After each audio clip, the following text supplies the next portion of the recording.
City of love, এই গল্পের শহরটা আমাদেরও হতে পারত। তারপর আরাফাত সিয়ানকে নিয়ে সেখান থেকে বেরিয়ে আসে। বেশ রাত হয়ে যায় ওদের বাড়ি ফিরতে ফিরতে। ওদের দেরি হওয়ার কারণে তানভীর চিন্তায় অস্থির হয়ে ওঠে। অনেকক্ষণ যাবৎ সিয়ানকে ফোনে ট্রাই করে যাচ্ছিল, কিন্তু সিয়ানের ফোন সুইচ অফ, যার কারণে আরো বেশি টেনশন করছিল সানভীরা। ফারাজরা সকলে ড্রয়িং রুমে বসে আছে। সঙ্গীতা বেগম সানভীর উদ্দেশ্যে বললেন, জানি না আন্টি, খুব টেনশন হচ্ছে আমার। ওরা দরজা খুলেই অপেক্ষা করছিল। হঠাৎ সিয়ান আর আরাফাতকে দরজা দিয়ে ঢুকতে দেখে ফারাজ বলে ওঠে। ওই তো সিয়ানরা এসে গেছে। তানভি দৌড়ে এসে বলল। কোথায় ছিলি ভাইয়া? আরাফাত ঢুকতে ঢুকতে বলল। আগে ভেতরে যাক, তারপর সবটা বলছি। আরাফাতকে দেখে তানভি চিনতে পারে না। সিয়ান আর আরাফাত গিয়ে একপাশে সোফায় বসে। সিয়ান বলা শুরু করে। মনে হচ্ছে না আরাফাত ভাই, বাবুর বন্ধুর ছেলে। এবার তানভি বুঝতে পারে সিয়ান এতদিন কার কথা বলছিল। তারপর সিয়ান এতক্ষণের ঘটা সমস্ত ঘটনা ওদের খুলে বলে। সবাই একটা স্বস্তির নিঃশ্বাস ফেলে, অন্তত এইসব শত্রুদের ঝামেলা তো শেষ হয়েছে। খানিকটা থেমে সিয়ান আবারও বলে ওঠে। আরাফাত ভাই অনেকটা হেল্প করেছেন আমাকে। আরাফাত ভাই না থাকলে আজকে এত কিছু সম্ভব হতো না। আরাফাত বলল। আঙ্কেল আমার বাবার মতো ছিল। তোমাকে আর শানভিকেও আমি আমার ছোট ভাই বোনের চোখে দেখি। তোমাদের বিপদে সাহায্য করবো না কাকে করবো বলো তো? তানভি বলল। সেই না হয় ঠিক আছে ভাইয়া, আপনারা চলুন, ডিনার করে নেবেন সবাই। তারপর সঙ্গীতা বেগম আর তানভি হাতে হাতে সমস্ত কিছু ডাইনিং রুমে এনে সাজায়। সবাই ফ্রেশ হয়ে একসাথে ডিনার করে নেয়। তানভি আর সিয়ানের জোড়াজুড়িতে আজকের রাতটা আরাফাত এখানেই থেকে যায়। ঈশান প্রায় ঘন্টাখানেক আগে রাঙামাটি এসে পৌঁছেছে। এসেই অদিতিদের বাড়ি থেকে ওদের নিয়ে নিজেদের বাসায় এসেছে। কিছুক্ষণ রেস্ট নিয়ে এখন ডিনার টেবিলে এসে বসেছে সবাই। সেলিনা বেগম সবাইকে খাবার সার্ভ করে দিচ্ছেন। ঈশান খেতে খেতেই বলল। মা, আমি একটা ডিসিশন নিয়েছি। কি ডিসিশন? এখানে আর মন টিকছে না আমার। ট্রান্সফার নেব ভাবছি। চট্টগ্রাম ব্যাক করব। ঈশিতা আর সেলিনা বেগম ভীষণ খুশি হয়, একসাথে বলে ওঠে। সত্যি? হ্যাঁ সত্যি। ইশরা বলে ওঠে। সত্যি চট্টগ্রাম চলে যেতে হবে? ঈশান বলে ওঠে। হ্যাঁ। ওখানে তো কিছুই চিনি না, আমার তো ভালো লাগবে না ওখানে গিয়ে। এই পাহাড়ি এলাকার সাথে তো মানিয়ে নিয়েছিলাম, মানুষগুলো অনেক ভালো, একে অপরের সাথে কত সহজেই মিশে যায়। চট্টগ্রাম গিয়ে তোমার মন টিকবে না। ঈশিতা বলে ওঠে। ওখানে গেলে তোমার আরো ভালো লাগবে আপু। ওখানে গেলে তুমি সবকিছু মনেও করতে পারবে। কিন্তু এই জায়গাটা তো মিস করব। ঈশিতা বলে। আমরাও মিস করব, তবে আমাদের চট্টগ্রামে নিজেদের বাড়িতে অনেক বেশি শান্তি। ইশরা হঠাৎই একটা আবদার করে বসে। আমার একটা কথা ছিল, আপনারা রাখবেন? সেলিনা বেগম বলেন। বলো না, কি বলবে? ইশরা ঈশানের দিকে দেখিয়ে বলে। কালকে ওনার হসপিটালে একটাবার যেতে চাই আমি, সবার সাথে দেখা করব। ওখানকার নার্সরা সবাই আমার কতটা খেয়াল রেখেছে, কতটা ভালোবাসা দিয়েছে আমায়। ও এই কথা, সমস্যা কি? যাবে, আমরাও যাব। সবাই আমাদেরও খুব সম্মান করতো, ভালোবাসতো। বিশেষ করে কি জানো, অদিতি মেয়েটা জন্য খুব খারাপ লাগছে। মেয়েটা কতটা ভালোবাসতো আমাদের। ওর তো এই পৃথিবীতে কেউ নেই, আমাদেরকেই আপন করে নিয়েছিল। ঈশিতাও বলল। হ্যাঁ, অদিতি আপুকে ভীষণ মিস করব। পরের দিন সকালে ঈশিতা, সেলিনা বেগম, ইশরা রেডি হয়ে একেবারে ঈশানের সাথে হসপিটালে যায়। ঈশান আজকে ট্রান্সফারের জন্য আবেদন করেছে। 1-2 দিনের মধ্যেই হয়তো ট্রান্সফার হওয়ার অনুমতি পেয়ে যাবে। ঈশানের চলে যাওয়ার কথা শুনে অদিতিরও বেশ মন খারাপ হয়। মেয়েটা প্রথম থেকেই ঈশানকে ভালোবাসতো। ঈশিতা আর সেলিনা বেগম অদিতিকে বোঝাচ্ছে মন খারাপ না করতে। এই বিষয়ে এটা সেটা বলেছে অদিতিকে। ইশরা হসপিটালের এদিক সেদিক ঘুরে ঘুরে দেখছে। পথিমধ্যে পরিচিত যাদের সাথে দেখা হচ্ছে তাদের সাথে কথা বলছে। এমন সময় ওর সামনে লিফট থেকে একটা পেশেন্টকে স্ট্রেচারে করে বের করা হয়। পেশেন্টের সারা মুখে রক্তে মাখামাখি।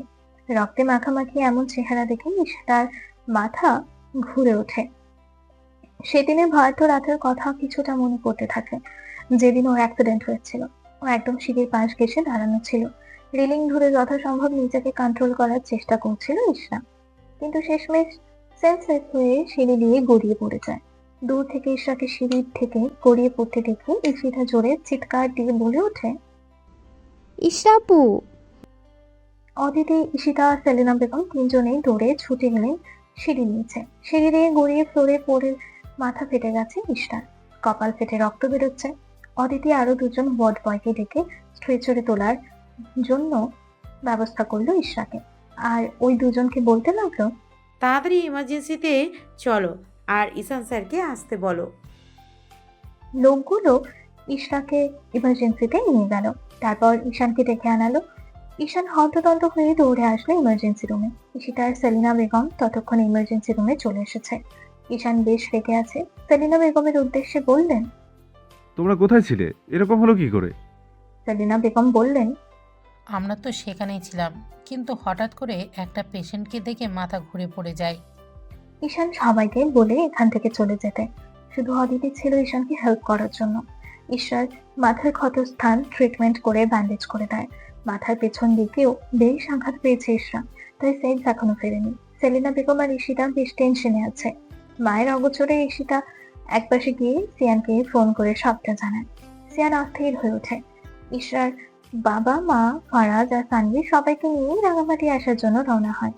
সিয়ান বসে বসে টেনশন করছে, ওর কিছুই ভালো লাগছে না। সানভি সিয়ানকে সান্ত্বনা দিয়ে বলছে, টেনশন করিস না বললে তো টেনশন কমে যায় না সানভি। ওর কিছু হয়ে গেলে আমি বাঁচতে পারবো না, বিশ্বাস কর, কিছুতেই বাঁচতে পারবো না। একবার ওকে হারিয়ে অনেক কষ্টে ফিরে পেয়েছে, ওকে আর হারাতে চাই না। প্রায় 2 ঘন্টা পর সিয়ানরা রাঙামাটি এসে পৌঁছালো। হসপিটালের সামনে এসে সিয়ান দৌড়ে ঢুকলে ঈশিতার কথা অনুযায়ী 3rd ফ্লোরে চলে আসলো। ঈশিতা টেক্সট করে কেবিন নাম্বার বলে দিয়েছিল। সিয়ান দৌড়ে এসে কেবিনে ঢুকতে ঈশান আর সেলিনা বেগম বেশ অবাক হয়ে গেল। সিয়ানের পেছনে পেছনে ফরাজরা সবাই কেবিনে ঢুকলো। ঈশার ফ্যামিলি সবাইকে দেখে ঈশান আর সেলিনা বেগম আরো এক দফা অবাক হলেন। ওনারা বুঝতে পারলো ঈশিতাই সবাইকে আসতে বলেছে। ঈশান সিয়ানকে জানাতে চায়নি, কারণ ঈশার কিছু হয়েছে শুনলে সিয়ান আবার টেনশন করা শুরু করবে। সিয়ান এগিয়ে এসে ঈশার মাথায় হাত ছুঁয়ে দিয়ে বলল, ওর মাথা ব্যান্ডেজ কেন? কি হয়েছে ওর? জ্ঞান ফিরেনি এখনো? ঈশান চুপ করে আছে। সিয়ান ঈশানের সামনে দাঁড়িয়ে বলল, কি হলো? কিছু বলছি তো আমি। ও ঠিক আছে? জ্ঞান ফিরবে কখন ওর? সিয়ানের টেনশন কিছুতেই কমছে না। এই পাশ থেকে ওপাশ শুধু পায়চারি করে বেড়াচ্ছে। ওর মনে একটাই ভয়, যদি আবারও সে তার ফর্সাকে হারিয়ে ফেলে তাহলে তো আর কিছুতেই ও বাঁচবে না। সিয়ান কেবিন থেকে বেরিয়ে আসে। কিছু ভালো লাগছে না তার। হাঁটতে হাঁটতে সিঁড়ি বেয়ে হসপিটালের ছাদে চলে যায়। বেশ অনেকটা সময় ছাদে বসে থাকে। দূর পশ্চিম আকাশের দিকে চেয়ে আছে সিয়ান। আকাশটা কেমন রক্তিম বর্ণ ধারণ করে আছে। সূর্যের লাল আভা চারিদিকে ছড়িয়ে আছে। কিছুক্ষণ পরে সূর্য ডুবে যাবে। হঠাৎই কারো ধূপধাপ পায়ের আওয়াজ শুনে পেছনে ফিরে তাকায় সিয়ান। সানভি এসেছে। খানিকটা দৌড়ে এগিয়ে এসে বলল, তুই এখানে? আর তোকে আমি পুরো হসপিটালে খুঁজছিলাম, ফোনটা ধরছিলি না কেন? এমনি, ভালো লাগছে না। নিচে চল ভাইয়া, সারপ্রাইজ আছে তোর জন্য। সিয়ান ভ্রুকুচকে বলল, কিসের সারপ্রাইজ? চল, গেলেই দেখতে পাবি। সানভি সিয়ানকে নিয়ে নিচে নেমে ঈশ্বর কেবিনে ঢুকলো। ঈশ্বর কেবিনে ঢুকতেই সিয়ানের টেনশন কিছুটা কমে এলো। ঈশ্বর জ্ঞান ফিরেছে, ও শুয়ে আছে। ওর দুপাশে ওর বাবা মা বসে মেয়ের মাথায় হাত বুলিয়ে দিচ্ছে। সিয়ান ধীর পায়ে এগিয়ে যাচ্ছে ঈশ্বর দিকে। ঈশ্বর চোখ সিয়ানের দিকে পড়তে উঠে বসার চেষ্টা করে। ইমানুর রহমান আর সঙ্গীতা বেগম আস্তে আস্তে মেয়েকে ধরে উঠে বসায়। সিয়ানের দিকে তাকিয়ে ঈশ্বর খানিকটা হাসি মুখে ডাক দেয়। সিয়ান। এই একটা শব্দই যেন সিয়ানের পৃথিবীকে উলট পালট করে দেয়। বহুদিন পর, বহু অপেক্ষার পর ঈশ্বর মুখ থেকে এই নামটা শুনতে পেয়েছে সে। সিয়ান বেশ খুশি হয়। বুঝতে পারে ঈশ্বর স্মৃতি ফিরে এসেছে, সবকিছু মনে পড়েছে। সানভি এগিয়ে এসে সিয়ানকে বলল, বললাম না তোর জন্য সারপ্রাইজ আছে, এই নে তোর সারপ্রাইজ। সিয়ান খুশিতেই ফিরে দেয়। ও চোখে জল নিয়ে ঈশ্বরকে চাপতে জড়িয়ে ধরে। ঈশ্বর 2 হাত দিয়ে চাপতে ধরে সিয়ানকে। দুজনের চোখ দিয়ে সমানে অশ্রু করাচ্ছে। বহুদিন পর, বহু অপেক্ষার পর দুজনে দুজনের কাছাকাছি এসেছে। দুজন দুজনকে কাছে পেয়েছে। সানভি সবাইকে চোখে ইশারায় বলল বাইরে চলে আসার জন্য। ওদের একটু একা সময় দেওয়া উচিত। সবাই একে একে বাইরে চলে এলো। ঈশান কেবিন থেকে বেরিয়ে উল্টো ঘুরে অতি সন্দর্পণে চোখের কোণে জমা জলটুকু মুছে নিল। কেন যেন ঈশ্বর সাথে সিয়ানকে সে মেনে নিতেই পারছে না। ঈশ্বরকে যতই ভুলে যেতে চাইছে, কিন্তু তবু মনের কোথাও না কোথাও ঈশ্বর রয়ে গেছে। ঈশ্বর পাশে সিয়ানকে সহ্য করতে না পারলেও মেনে নিতে হবে তাকে, কারণ বাস্তবতা মেনে নেওয়া ছাড়া আর উপায় নেই। এটাই হয়তো তার নিয়তি। এসব ভাবতে ভাবতে নিজের কেবিনের দিকে চলে গেল ঈশান। বেশ কিছুক্ষণ ঈশা সিয়ানকে জড়িয়ে ধরে কাঁদে। সিয়ান ঈশাকে ছাড়িয়ে নিয়ে ওর চোখের জল মুছে দিয়ে বলে, আর কেঁদো না প্লিজ। আর কাঁদলে তো তুমি উইক হয়ে পড়বে। এমনিতে তোমার শরীর খারাপ, একদম কাঁদবে না। ঈশা উপর নিচ মাথা নাড়িয়ে বলে, এতদিন আমার কি হয়েছিল বলুন তো? আমি কিছু মনে করতে পারছিলাম না। আপনাকেও চিনতে পারিনি। আপনি আমার এতটা কাছে থেকেও আপনাকে চিনতে পারিনি আমি। এত বাজে ব্যবহার করেছিলাম আপনার সাথে। আপনি আমাকে এতভাবে এত কিছু মনে করানোর চেষ্টা করার পরেও কিছু মনে কেন করতে পারছিলাম না আমি? কেন বিয়ের পরেও এতটা দিন আমাদের দুজনের এতটা দূরে থাকতে হয়েছে? এখন আর এসব কথা ভেবে মন খারাপ করো না। যা হওয়ার তা তো হয়েই গেছে। এখন তো তুমি আমাকে চিনেছ, সব কিছু তো তোমার মনে পড়ছে, তাই না? দুজন তো এখন কাছাকাছি আছে। তাহলে যা হয়ে গেছে হয়ে গেছে, এসব ভুলে যাও। জানেন, সেদিন যখন আপনাকে গুলি করে শাওনরা আমায় নিয়ে চলে এসেছিল, সারাটা পথ শুধু আপনার জন্যই চিন্তা হচ্ছিল। আপনার কিছু হয়ে যাবে না তো? আপনার কিছু হয়ে গেলে আমি কি নিয়ে থাকতাম তখন বলুন? কিছু তো হয়নি আমার। তোমার ভালোবাসা আমাকে বাঁচিয়ে রেখেছে। তোমার জন্য হলেও তো আমাকে বাঁচতে হতো, কারণ আমি যে আমার ফার্সিয়াকে সব থেকে বেশি ভালোবাসি। বলে সিয়ান আবারও জড়িয়ে ধরে ঈশাকে। ঈশা পরম আবেশে চোখ বুজে জড়িয়ে ধরে সিয়ানকে। বেশ অনেকটা সময় এভাবেই কেটে যায়। দরজায় নক করার শব্দে সিয়ান ঈশাকে ছেড়ে দাঁড়ায়, বলে, তুমি বসো, আমি দেখছি। সিয়ান গিয়ে দরজা খুলে দেয়। ঈশান ভেতরে আসে। ওকে আজকে বাড়িতে নিয়ে যেতে পারবি। মাথার পেছন থেকে বেশ কিছুটা আঘাত পেয়েছে, তবে মেডিসিন নিলেই ঠিক হয়ে যাবে। আর যেহেতু ওর স্মৃতি ফিরে গেছে, তাহলে তো কোনো চিন্তাই নেই। সিয়ান ঈশানকে জড়িয়ে ধরে বলল, থ্যাঙ্কস। তোর ঋণ যে কীভাবে শোধ করবো আমি জানি না। তোর মতো বেস্ট ফ্রেন্ড পাওয়া ভাগ্যের ব্যাপার। দুবার আমার ভালোবাসাকে বাঁচিয়েছিস তুই। তোর এই ঋণ আমি কখনো শোধ করতে পারবো না। জানিস, জিহাদ আর সাজিদকেও বিশ্বাস করতাম, কিন্তু ওরা আমার বিশ্বাস ভেঙে দিয়েছে। আমার সাথে বিশ্বাসঘাতকতা করেছে। তোর কাছে একটাই রিকোয়েস্ট, কখনো জিহাদ সাজিদের মতো আমার সাথে বিশ্বাসঘাতকতা করিস না প্লিজ। আমার বিশ্বাস ভাঙবে না তো কখনো। ঈশানের দৃষ্টি ইশরার দিকে যায়। চোখ দিয়ে এক ফোঁটা জল গড়িয়ে পড়ে। সঙ্গে সঙ্গে ইশরার থেকে দৃষ্টি সরিয়ে নিয়ে বলল, না, কখনো না। লাভ ইউ দোস্ত, লাভ ইউ। সেলিনা বেগম এসে এবারে বললেন, আমার একটা কথা আছে সিয়ান, রাখতে হবে কিন্তু। কি কথা আন্টি, বলো না। আজকে তোমাদের সবাইকে আমাদের এখানে থাকতে হবে। কিন্তু আন্টি। কোনো কিন্তু না। অলরেডি রাত 9টা বাজে। এত রাতে আর চট্টগ্রামে ফিরে যেতে হবে না। তার উপর ফার্সিয়া অসুস্থ। এই অবস্থায় এখনই ওকে নিয়ে যাওয়ার দরকার নেই। ওকে, তুমি যেমনটা চাইছো তেমনটাই হবে। তারপর ইশরাকে রিলিজ করে সবাই একসাথে বেরিয়ে পড়ে। সেলিনা বেগমের কথা অনুযায়ী আজকের রাতটা ইশরার বাবা মা ফরাজরা সহ সবাই এখানেই থাকবে। বাসায় ফিরে এসেই সেলিনা বেগম ইশরা আর সিয়ানের জন্য একটা রুম সুন্দর করে গুছিয়ে দিয়ে গেছেন। মাথায় হালকা পেইন থাকার কারণে ইশরা আর বসে থাকতে পারেনি। বাড়ি টানার পরে রুমে নিয়ে ওকে শুইয়ে দেয় সিয়ান। এখন কোনো রকম ভারী খাবার খাওয়ার তেমন ইচ্ছা না থাকার কারণে সেলিনা বেগম ওর জন্য কিছু ফ্রুটস কেটে সালাদ বানিয়ে নিয়ে এসেছেন। সঙ্গে সিয়ানের জন্য ডিনারটাও ট্রেতে করে নিয়ে এসেছেন। সিয়ানের ডিনার বেডসাইড টেবিলে রেখে দিয়ে ফ্রুট সালাদের বাটিটা সিয়ানের হাতে দিয়ে বললেন, এটা খাই দিও ওকে, পুরোটা যেন শেষ করে। বলেই উনি চলে গেলেন। সেলিনা বেগম যেতেই সিয়ান দরজা লক করে এসে ঈশাকে উঠিয়ে বসায়। তারপর নিজেও ঈশার মুখোমুখি বসে সালাদের বাটি হাতে নিয়ে স্পুনে করে কিছু ফ্রুটস তুলে ঈশার মুখের সামনে ধরে বলে, আন্টি কি বলে গেল শুনেছো তো? এবার চুপচাপ খাবারটা খেয়ে নাও। কোনো ধরনের অজুহাত শুনতে চায় না কিন্তু। ঈশা মাধ্যমের মতো কোনো কথা না বাড়িয়ে খাবারটা শেষ করে। খাবার খাইয়ে ওকে মেডিসিন দিয়ে শুইয়ে দেয় সিয়ান। ওর মাথার পাশে বসে মাথায় হাত বুলিয়ে দিতে থাকে। একসময় ঈশা ঘুমিয়ে পড়ে। সিয়ান উঠে ডিনার শেষ করে এসে নিজেও শুয়ে পড়ে। ঈশিতার চোখে ঘুম নেই। সবাই ঘুমিয়ে গেলেও ড্রয়িং রুমে বসে বসে টিভি দেখছে আর চিপস খাচ্ছে। ফারাজ রুম থেকে বেরিয়ে ওয়াশরুমে যাওয়ার সময় ড্রয়িং রুম থেকে টিভির আওয়াজ শুনতে পেয়ে ড্রয়িং রুমে উঁকি দিল। ঈশিতাকে দেখে এগিয়ে এলো ওর কাছে। ঈশিতার পাশ ঘেঁষে বসলো। ঈশিতা দেখেও না দেখার ভান করে টিভির দিকে তাকিয়ে রইল। ফারাজ ঈশিতার হাতের প্যাকেট থেকে একটা চিপস নিয়ে মুখে পুড়তে পুড়তে বলল, দিন দিন কি বাচ্চা হয়ে যাচ্ছ? ঈশিতা ভেবেছিল কথা বলবে না, কিন্তু এমন কথা শুনে ভ্রু কুচকে ফারাজের দিকে তাকিয়ে বলল, মানে? এইভাবে রাত বিরেতে জেগে জেগে ড্রয়িং রুমে বসে টিভি দেখতে দেখতে চিপস খাচ্ছ, তাই বললাম আর কি। আমাকে মোটেও বাচ্চা বলবে না। বাচ্চাকে বাচ্চা বলবো না তো কি বলবো? কি বললে? আমি বাচ্চা? তা নয় তো কি। আমি বাচ্চা তাই না? আমি যদি বাচ্চা হই তাহলে তুমি একটা বুড়ো। ঈশিতার কথা শুনে ফারাজ হো হো করে হেসে উঠল। হাসতে হাসতে বলল, এই বুড়োটাকেই তো ভালোবাসো। ভালোবাসি না আমি তোমাকে? ফারাজ কিছুটা ফারাজ কিছুটা সিরিয়াস হয়ে বলল, কি বললে তুমি? বললাম যে ভালোবাসি না আমি তোমাকে। রাগ করে আছো আমার উপর? কেন? কেন রাগ দেখাতে যাব আমি তোমার উপর? কে হই আমি তোমার? যদি কিছু হতে তাহলে আসার পর একবার হলে আমার সাথে কথা বলতে।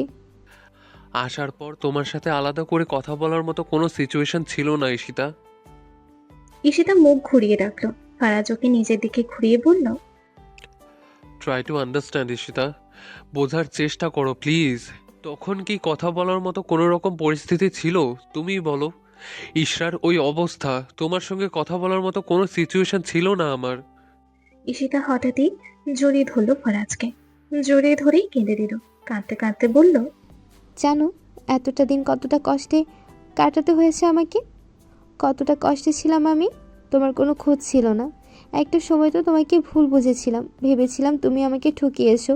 পরে যখন জানতে পারলাম সব কিছু, তখন আরও বেশি ভয় হচ্ছিল। ওই সাউন্ডটা তোমাকে কিছু করে ফেলেনি তো?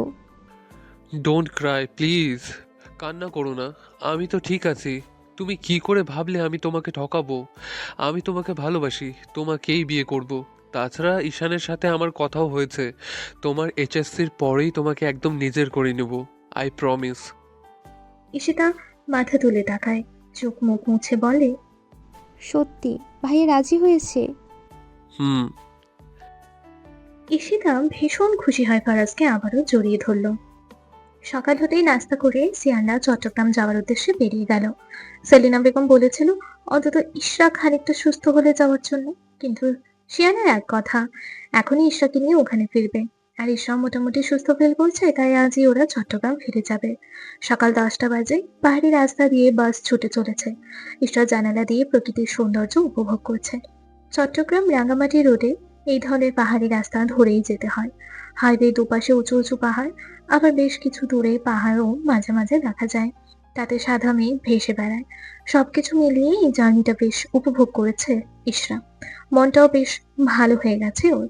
আসার সময় যদিও খানিকটা মন খারাপ ছিল ওদের, সবাইকে ছেড়ে আসতে, কেননা গত 2.5 মাসে ওকে সেলিনা বেগম নিজের পরিবারের সদস্য হিসেবেই দেখেছেন। ঈশিতার মতো ইশরাকেও নিজের মেয়ের চোখেই দেখেছেন। তাই ইশরার ওদের ছেড়ে আসাতে খানিকটা খারাপ লাগছিল। ইশরা নিজেও ভেবেছিল আরো 2-1 দিন থেকে তারপর আসবে, কিন্তু সিয়ানের কথার উপরে আর কিছু বলতে পারেনি। ইশরা প্রকৃতি দেখায় ব্যস্ত, আর সিয়ান ইশরাকে দেখায়। হঠাৎ পাশে ফিরে সিয়ানের দিকে তাকাতেই দেখে সিয়ান ওর দিকেই তাকিয়ে আছে। চোখাচোখি হলো দুজনার। ইশরা খানিকটা লজ্জা পেয়ে দৃষ্টি সরিয়ে নিয়ে আবারও বাইরের দিকে তাকালো। লজ্জা মিশ্রিত কণ্ঠে বলল, এভাবে আমার দিকে তাকিয়ে আছেন কেন? সবাই দেখছে তো। তো কি হয়েছে? আমি আমার বউকে তো দেখছি, অন্য কোনো মেয়েকে তো না। ইশরা কথা বাড়ায় না, বুঝতে পারে সিয়ানের সাথে কথায় পেরে ওঠাই যাবে না। দুপুর প্রায় 12:30 ওরা এসে পৌঁছালো চট্টগ্রামে। শরীর কিছুটা দুর্বল থাকায় 2 ঘন্টার জার্নি করে এসে টায়ার্ড হয়ে গিয়েছে ইশরা। সানভির ফ্ল্যাট লক করে এখন ওরা সবাই ওদের বাড়িতে চলে এসেছে। এখান থেকে আবার এখানেই থাকবে ওরা। সিয়ান যাওয়ার আগে মেয়ে সার্ভেন্টদের বলে রেখেছিল পুরো বাড়িটা পরিষ্কার করে রাখতে। সিয়ানের কথা অনুযায়ী তারা পুরো বাড়ি সুন্দর করে পরিষ্কার করে পরিপাটি করে রেখেছে। সিয়ান ইশরার দিকে দোতলায় ওই রুমে চলে যায়। রুমে ঢুকে ইশরাকে বলে, কাভারে তোমার ড্রেস রাখা আছে, সেখান থেকে একটা ড্রেস নিয়ে ফ্রেশ হয়ে রেস্ট নাও। আমি তোমার জন্য লাঞ্চ নিয়ে আসছি। বলে সিয়ান রুম থেকে বেরিয়ে যায়। ইশরাও জার্নি করে বেশ কিছুটা টায়ার্ড থাকার কারণে কাবার্ড থেকে একটা শাড়ি নিয়ে ওয়াশরুমে চলে যায়। ভেবেছিল জামা পাল্টে 3 পিস পরবে, কিন্তু কাবার্ডে কোনো 3 পিস না থাকায় শাড়ি পরতে হচ্ছে তাকে। ওই বাড়ি থেকে সিয়ান কিছু আনতে দেয়নি, তাই শাড়ি পরা ছাড়া আর কোনো উপায় নেই ইশরার। ফ্রেশ হয়ে জামা পাল্টে শাড়ি পরে বেরিয়ে আসে ইশরা। ড্রেসিং টেবিলের সামনে এসে দাঁড়িয়ে চুলটা ঠিক করে নেয়। মাথায় এখনো ব্যান্ডেজ, তাই নিচের দিকের চুলগুলো কিছুটা আঁচড়ে হালকা হাতে বিনুনি করে নেয়। কালো রঙের জামদানি শাড়িতে বেশ ভালো লাগছে তাকে। শাড়ির কুচিগুলো ঠিক করে নিয়ে এবার রুমের দিকে চোখ বুলায়। রুমটা ঘুরে ঘুরে দেখে ইশরা। সাদা আর আকাশি কালারের কম্বিনেশন পুরো রুমটা সাজানো। অনেক ভালো লাগে তার এই রুমটা। এর আগেও এক দুবার এই রুমে এসেছিল, অবশ্য সেটা বিয়ে হওয়ার আগে। কিন্তু বিয়ের পরে এই প্রথম সে সিয়ানের রুমে পা রাখলো। কেমন একটা অদ্ভুত ফিলিংস হচ্ছে। এখন থেকে এই রুমটা তো আর তারও। খানিকটা এপাশ ওপাশ হেঁটে সে ব্যালকনির দিকে চলে গেল। রুমের ব্যালকনির মাঝখানের দেয়ালটায় শুধু গ্লাস দেয়া। রুম থেকে পুরো ব্যালকনিটা দেখা যায়। ঈশ্বর ব্যালকনির গ্লাস ডোর খুলে ব্যালকনিতে পা বাড়ায়। অনেক ধরনের ফুল গাছ দিয়ে সাজানো ব্যালকনিটা। ব্যালকনির সামনের জায়গাটায় অনেক বড় গ্রাউন্ড। এখানটায় বেশ কিছু ফলের গাছ লাগানো। দুপুরের রোদটা কমে এসেছে। আকাশ কিছুটা মেঘলা হয়ে আছে। হালকা হালকা বাতাস বইছে। বাতাসে শাড়ির আঁচল কিছুটা সরে কোমরের এক দিকটা দৃশ্যমান হয়ে আছে। পেছন থেকে কারো রাগী কণ্ঠ শুনে হকচকিয়ে পেছনে ফিরে তাকায় ইশরা। এইভাবে শরীর দেখিয়ে বারান্দা দাঁড়িয়েছো কেন? সিয়ানের এমন কথার আগাগোড়া কিছুই বুঝতে পারে না ইশরা। ও আবারও কখন শরীর দেখিয়ে দাঁড়ালো এটাই ভেবে পাচ্ছে না। সিয়ান আবারও বলল, তোমাকে বলে গিয়েছিলাম ফ্রেশ হয়ে এসে রেস্ট নিতে, কজ তুমি টায়ার্ড হয়ে আছো। আর তা না করে তুমি উল্টে বেল করতে গিয়ে। সিয়ানের কথার মাঝে ইশরা বলে উঠল, আমি ঠিক আছি, এত ব্যস্ত হতে হবে না আমায় নিয়ে। ফ্রেশ হয়ে এসেই আমি বেলকনিতে দাঁড়িয়েছিলাম, কিন্তু শরীর তো। বলেই নিজের দিকে তাকাতেই দেখে কোমরের পাশ থেকে আঁচল কিছুটা সরে আছে। সঙ্গে সঙ্গে আঁচল ঠিক করে নেয় ইশরা। সিয়ান ওর কাছাকাছি গিয়ে দাঁড়ায়। এক হাতে ওর কোমর চেপে ধরে নিজের সাথে মিশিয়ে নেয়। চোখে চোখ রেখে বলে, তোমার জন্য কাবার্ডে সারা রেখেছে, শুধুমাত্র আমার সামনে পড়ার জন্য। বাইরের কেউ যেন তোমাকে এভাবে না দেখে। আমি চাই না আমার বউয়ের দিকে কেউ নজর দিক, কারণ তুমি শুধু আমার, একান্তই আমার। বলে ইশরাকে কোলে তুলে নেয়। কোলে করে এনে বিছানায় বসিয়ে ওকে খাবার খাইয়ে দেয়। বিকালের দিকে ইশরার বাবা মা আর ফারাজ ওদের বাড়িতে চলে যায়। ইশরার সিয়ান অনেক করে ওনাদের থাকতে বলেছিলেন, কিন্তু ওনারা থাকেনি। বলেছেন ওদের বিয়ের অনুষ্ঠানের সময় আসবেন। যাওয়ার আগে ওনাদের সঙ্গে সিয়ান, ইশরা আর সানভি অনেকক্ষণ সময় ড্রয়িং রুমে কাটায়। তখন সিদ্ধান্ত নেওয়া হয় ইশরা যখন পুরোপুরিভাবে সুস্থ হয়ে যাবে তখন সিয়ান আর ইশরা বিয়ের অনুষ্ঠান আর রিসেপশন পার্টি অ্যারেঞ্জ করা হবে। ওনারা চলে যাওয়ার পরই ইশরার মনটা আবারও খানিকটা খারাপ হয়ে যায়। সানভি বারবার বলেছিল যেন মন খারাপ না করে থাকে। এতদিন পর একটু সবাই একসাথে হয়েছে, এখন কোথায় হাসি খুশি থাকবে তা না করে যদি মন খারাপ করে থাকে তাহলে তো সেটা ওদের ভালো লাগবে না। সানভি আর ইশরা একসঙ্গে বসে ড্রয়িং রুমে কথা বলছিল। এই সময় সিয়ান রেডি হয়ে এসে বলল, তোমরা দুজনও রেডি হয়ে নাও, বেরোবো আমরা।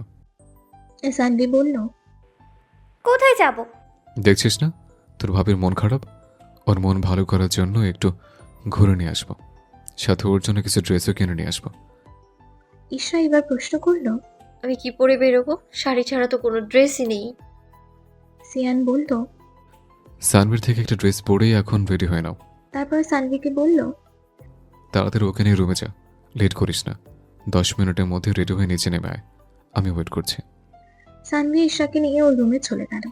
2 সেট নীল রঙের ম্যাচিং করা চুড়িদার কাবার থেকে নামিয়ে ইশরার দিকে এগিয়ে দিল। দুজনেই রেডি হয়ে নিল। সানভি ইশরাকে বলল, দেখি ভাবি, এদিকে এসো তো, তোমার চুলটা আমি ঠিক করে দিই। ইশরা মুচকি হেসে ওর সামনে গিয়ে দাঁড়ালো। সানভি ওর চুলগুলো আঁচড়ে পিঠে ছড়িয়ে দিল। কোমর অব্দি ওর লম্বা চুলগুলো ছড়িয়ে আছে, সুন্দর লাগছে দেখতে। দুজনেই রেডি হয়ে তাড়াতাড়ি ড্রয়িং রুমে চলে এলো। সিয়ান একবার ঘড়ির দিকে তাকিয়ে সময় দেখে নিল, তারপর ওদের নিয়ে বেরিয়ে পড়লো। সানভি, সিয়ান, ইশরা তিনজনে একটা রেস্টুরেন্টে এসে বসলো। সিয়ার ওদের পছন্দ অনুযায়ী খাবার অর্ডার দিল। তিনজনে বসে একসঙ্গে নানান বিষয়ে আড্ডা দিচ্ছে। এমন সময় রেস্টুরেন্টে শান্তি আর জেরিনও ঢুকলো। এরা গিয়ে একটা টেবিলে বসলো। দুজনে কথা বলতে বলতে এক পর্যায়ে শান্তি ইশরাদের দেখতে পায়। শান্তি জেরিনকে ধাক্কা দিয়ে বলে, ওই দেখ, ইশরা এটা।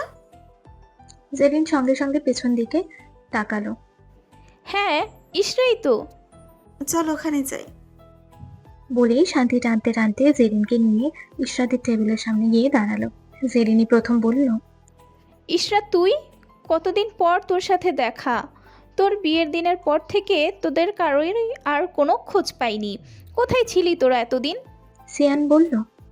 একসাথে এত প্রশ্নের উত্তর দিব কিভাবে? তোমরা এখানে বসো, সবটা বলছে। তারপর শান্তি আর জেরিন দুজনেই ওদের সঙ্গে বসে। সিয়ান ওদের সব ঘটনা খুলে বলে। তারপর সানভি জেরিনকে জিজ্ঞেস করে, তোমার সাথে না জিহাদের রিলেশন ছিল, এখন কি খবর? সানভির এমন প্রশ্নে জেরিনের চোখে মুখে ঘৃণার ছাপ স্পষ্ট ফুটে ওঠে। ঘৃণা ভরা কণ্ঠে বলে, ওর মতো বাজে নোংরা স্বভাবের ছেলে সাথে আমার কোনো সম্পর্ক নেই। ওর সঙ্গে সমস্ত সম্পর্ক আমি আরও 2 মাস আগেই শেষ করে দিয়েছি। ওদের সবার জন্য খাবার চলে এসেছে। ওরা কথা বলার সময় সিয়ান ওদের জন্য খাবারের অর্ডার দিয়ে দিয়েছিল। ওরা সবাই মিলে হাসি আড্ডা দিতে দিতে সন্ধ্যাটা কাটায়। রেস্টুরেন্ট থেকে বের হয়ে জেরিন আর শান্তি বাড়িতে চলে যায়। সিয়ান সানভীর আর ঈশ্বরকে নিয়ে শপিং এ যায়। শপিং মলে গিয়ে সিয়ান সানভি আর ঈশ্বরকে বলল, তোমরা ড্রেস চুজ করো, আমি একটু আসছি। সানভি আর ঈশ্বর পছন্দ করে বেশ কিছু 3 পিস কিনে নিল ঈশ্বর জন্য, আর সানভি নিজের জন্য কিছু স্কার্ট আর টপস কিনে নিল। ও এগুলোতেই বেশি কমফর্ট ফিল করে। ওদের শপিং শেষে বেশ কিছুক্ষণ ওয়েট করে সিয়ানের জন্য। তারপরও সিয়ান না আসায় সানভি এইবার কল দেয়। সিয়ান রিসিভ না করে একটা টেক্সট দেয়, তাতে লেখা, আমি আসছি, জাস্ট 5 মিনিটস ওয়েট করো। এর কিছুক্ষণ পরে সিয়ান চলে আসে। সানভি জিজ্ঞেস করলো, কোথায় গিয়েছিলি? টেনশন হচ্ছিল তো? এটা ইমার্জেন্সি ছিল। বলে হাত ঘড়ির দিকে তাকিয়ে দেখলো রাত প্রায় 9:30। চল ডিনার করি, বাড়ি ফিরবো একেবারে।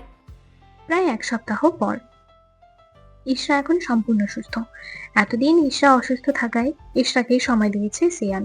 বাড়িতে বসেই ল্যাব খোলার জন্য সবকিছু রেডি করেছে। গতকাল সিয়ান ওর স্বপ্নের সায়েন্স ল্যাব উদ্বোধন করেছে। গত পরশু দিনই এই ঈশানটাও ট্রান্সফার নিয়ে একেবারে চলে এসেছে এখানে আসার পর যখন সিয়ান জেনেছে যে ঈশানটা একেবারে চলে এসেছে, তখন সিয়ানের খুশি দেখে কি সঙ্গে সঙ্গে সানভি আর ঈশাকে নিয়ে ওদের বাড়িতে চলে যায়। অনেকটা সময় নিজেদের প্রিয় বন্ধুর সাথে সময় কাটিয়ে আসে। গতকাল সিয়ানের সায়েন্স ল্যাব উদ্বোধনের সময় ওরা সবাই ছিল। ফাইনালি সিয়ানের ল্যাব খোলার ড্রিম পূরণ হয়েছে। বেশ কিছুদিন ধরেই বিভিন্ন দেশের বিভিন্ন কেমিস্ট্রি ল্যাবগুলোর সঙ্গে কমিউনিকেশন শুরু করে দিয়েছে। আগামীকালকে সিয়ান আর ঈশার বিয়ে অনুষ্ঠান। এটা নিয়ে সানভি আর সিয়ান এক্সাইটেড হলেও ঈশার মনে এখন একটা ভীতি কাজ করছে। যদি আগের বারের মতন এবারও সব ওলটপালট হয়ে যায়, আবারও যদি ওর সব স্বপ্ন ভেঙে যায়। সিয়ান আর সানভি অনেকক্ষণ ধরে এই ব্যাপারে ওকে বোঝাচ্ছে। আরে ভাবি, এত টেনশন করছো কেন বলো তো? তখন তো শাওন ছিল, কিন্তু এখন তো কেউ নেই। সো প্লিজ আর ভয় পেলে থেকো না, এবার ব্যাপারটাকে এনজয় করো। সিয়ান এতক্ষণ ধরে রীতিমতো ঈশাকে এটা সেটা বলে বোঝাতে বোঝাতে বিরক্ত হয়ে গেছে। এক প্রকার বিরক্ত হয়েই এবার সানভিকে বলল, কাকে বোঝাচ্ছিস বলতো? ওকে আরো 1000 বার বোঝালে ওর মাথায় ভালো জিনিস ঢুকবে না। ভালো কোনো পজিটিভ জিনিস ভাবতেই পারে না ও। সিয়ানের এমন কথা শুনে ঈশার মনটা খারাপ হয়ে যায়। ও বিছানা থেকে উঠে ব্যালকনিতে চলে যায়। সানভি সিয়ানকে বলল, এভাবে বলতে গেলে কেন বলতো? দেখলি তো মন খারাপ করে কিভাবে চলে গেছে। যা এবার বইয়ের মুড ঠিক কর, আমি গেলাম। বলে বিছানা থেকে নেমে সানভি চলে যায়। সিয়ান রুমের দরজা লক করে ব্যালকনি থেকে যায়। পিছন থেকে ঈশাকে জড়িয়ে ধরে, কানের কাছে মুখ নিয়ে আস্তে করে বলে, সরি ফার্সিয়া। ঈশা কোনো প্রত্যুত্তর করলো না। সিয়ান খানিকটা থেমে আবারও বলল, এই যে মিসেস সিয়ানিদ্রার আর কতক্ষণ এভাবে মন খারাপ করে দাঁড়িয়ে থাকবে? তোমার এরকম মন খারাপ করে থাকতে দেখলে আমার একটুও ভালো লাগে না। এবারেও ঈশা কোনো রকম প্রত্যুত্তর করলো না। সিয়ান হঠাৎই ঈশাকে কোলে নিয়ে নিল। ঈশা অবাক হয়ে বলল, কি করছেন? নামান আমায়। নামাতে পারি, একটা শর্তে। কি? মন খারাপ করে থাকতে পারবে না। আমার মন খারাপ হয়নি, আপনি নামান আমায়। ঈশা হাত পা ছোড়াছুড়ি করছে দেখে সিয়ান ওকে বিছানায় নিয়ে নামিয়ে দেয়। কাবাডের ওপর থেকে একটা ফোন এনে ঈশার হাতে দেয়। ঈশা সিয়ানের দিকে তাকিয়ে বলল, কার ফোন এটা? তোমাকে দিয়েছে যেহেতু, তাহলে নিশ্চয়ই এটা তোমারই। আমার? হুম। কিছুদিন আগেই তো আপনি রাঙামাটি থেকে আসার আগে একটা ফোন কিনে দিলেন। তো এখন আবার আরেকটার কি দরকার ছিল? আমার ইচ্ছে হয়েছে আমার বউকে ফোন গিফট করতে, তাই করেছে। ঈশা ফোনটা অন করলো। ওয়ালপেপারে ওর আর সিয়ানের বিয়ের দিনের ছবি দেওয়া। সেটা দেখে মুচকি হাসে ঈশা, তারপর ফোনটা অফ করে ওয়েবসাইট টেবিলে রেখে দিয়ে শুয়ে পড়ে। গতবারের মতো এবারও তেমন কাউকে ইনভাইট করেনি সিয়ান। নিজেরাই ফ্যামিলির লোকেরা, সানভি, ইশরা, ঈশিতা, ওদের কিছু ফ্রেন্ডসরা এসেছে, সাথে সানভির কিছু কালিগও এসেছে। এবারের অনুষ্ঠানটাও বেশ বড় বলা যায় না, তবে সিয়ান নিজের মন মতো করে বাড়িটা সাজিয়েছে। আজকে ইশরা আর সিয়ানের বিয়ের অনুষ্ঠানের পাশাপাশি ফারাজ আর ঈশিতা ওদেরও এঙ্গেজমেন্ট করা হবে। ঈশান, সেলিনা বেগম, ইমানুর রহমান আর সঙ্গীতা বেগম সবার সাথে কথা বলে ফারাজ আর ঈশিতার এঙ্গেজমেন্ট করিয়ে রাখার ডিসিশন নেয়। সকাল থেকে ইশরা রুমে এক কোণায় বসে আছে মন খারাপ করে। বিয়ের আর রিসেপশনের জন্য কিছু শপিংও করা হয়নি, কি পরবে কিছুই ভেবে পাচ্ছে না। এ নিয়ে অবশ্য সিয়ানকেও তেমন কিছু জিজ্ঞাসা করেনি। সিয়ান রুমে ঢুকে বলল, কি ব্যাপার বলতো? আজ আমাদের বিয়ে, কোথায় এটা নিয়ে এনজয় করবে, তা না আবার মন খারাপ করে বসে আছো? ইশরা কিছু বলছে না। সিয়ান সোজা এসে ধপাস করে বেডে শুয়ে পড়ল। বেশ উৎফুল্ল হয়ে বলল, আমি কিন্তু অনেক এক্সাইটেড। নিজের বিয়ে করে বউকে আবারও বিয়ে করব, ব্যাপারটা ভাবতেই বেশ এক্সাইটেড হয়ে আছে। How lucky I am. Ishra পেছনে ফিরে সিয়ানের দিকে তাকিয়ে বলল, আপনি থাকুন আপনার আনন্দ নিয়ে, আমি চললাম। সিয়ান ইশরার হাত চেপে ধরে এক টানে নিজের কাছে নিয়ে আসলো। এত অন্ডমন্টিক কেন গো তুমি? কিছু মানুষ আছে যারা পৃথিবীতে নিজের ভালোবাসার মানুষকে একবারও বিয়ে করতে পারে না, আর তুমি নিজের ভালোবাসার মানুষকে একবার নয় দুইবার বিয়ে করতে পারছো। কোথায় হ্যাপি হবে তা না, উল্টে মুখ গোমরা করে বসে আছো। হয়েছে আপনার ফালতু কথা, ছাড়ুন আমায়, ভালো লাগছে না আমার। ও, ফালতু কথা আমি বলি তাই না? ওকে, তোমার মন আমি এখনই ভালো করে দিচ্ছি, ওয়েট। সিয়ান উঠে দাঁড়ায়, ইশরাকে বলে, চোখ বন্ধ করো। কেন? বন্ধ করতে বলেছি, বন্ধ করো। ইশরা চোখ বন্ধ করে নেয়। সিয়ান কাবার থেকে দুটো শপিং ব্যাগ বের করে নিয়ে ইশরার সামনে এসে দাঁড়িয়ে বলল, এবার চোখ খোলো। চোখ খুলে ব্যাগ দুটো দেখে কিছুটা অবাক হয় ইশরা। কি আছে এতে? খুলেই দেখো। ইশরা ব্যাগ দুটো খোলে। একটার মধ্যে গোল্ডেন কালারের শাড়ি আর তার সাথে ম্যাচিং করা গহনা, আর একটাতে ল্যাভেন্ডার কালারের লেহেঙ্গা আর ম্যাচিং করা গহনা। সিয়ান বলল, কি এবার মন ভালো হয়েছে তো? আপনি এইগুলো কখন কিনলেন? ওই দিন তোমাদেরকে শপিং মলে বসিয়ে রেখে এগুলো কিনতে গিয়েছিলাম, সেই জন্য দেরি হয়ে গেছিল। পছন্দ হয়েছে তো? হ্যাঁ, খুব সুন্দর। আজকের জন্য শাড়িটা এনেছে, আজকে শাড়িটা পরেই রেডি হয়ে নিও। আচ্ছা। ঈশা লেহেঙ্গার ব্যাগটা কাবাডে রেখে দিল। সানভি, ঈশিতা আর ওদের কিছু ফ্রেন্ডসরা একসঙ্গে রুমে ঢুকলো। রুমে ঢুকে ঈশিতা বলল, ভাইয়া, এবার আপনি যেতে পারেন, আমরা এখন রেডি হব। সিয়ান এদের সাথে আর কথা বাড়ায় না, সোজা নিজের ড্রেসগুলো নিয়ে রুম থেকে বেরিয়ে যায়।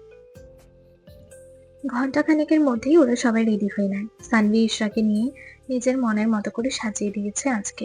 এই গোল্ডেন কালারের শাড়িতে বেশ সুন্দর লাগছে ঈশাকে। সানভি বলল। সানভির কথায় ওরা সবাই একসাথে হেসে উঠল। ঈশা বেশ লজ্জা পেয়ে গেল। নিচে থেকে সঙ্গীতা বেগম আর সেলিনা বেগম ওদের দিকে ওঠেন। সানভি আর ঈশিতা বলল, হ্যাঁ, এক্ষুনি আসছি। সানভি আর ঈশিতা ইশরাকে নিয়ে সিঁড়ি দিয়ে নামছে। ঈশান, শিয়ান একসাথে সোফায় বসা ছিল। ঈশানের দৃষ্টি ইশরার দিকে নিবদ্ধ হয়।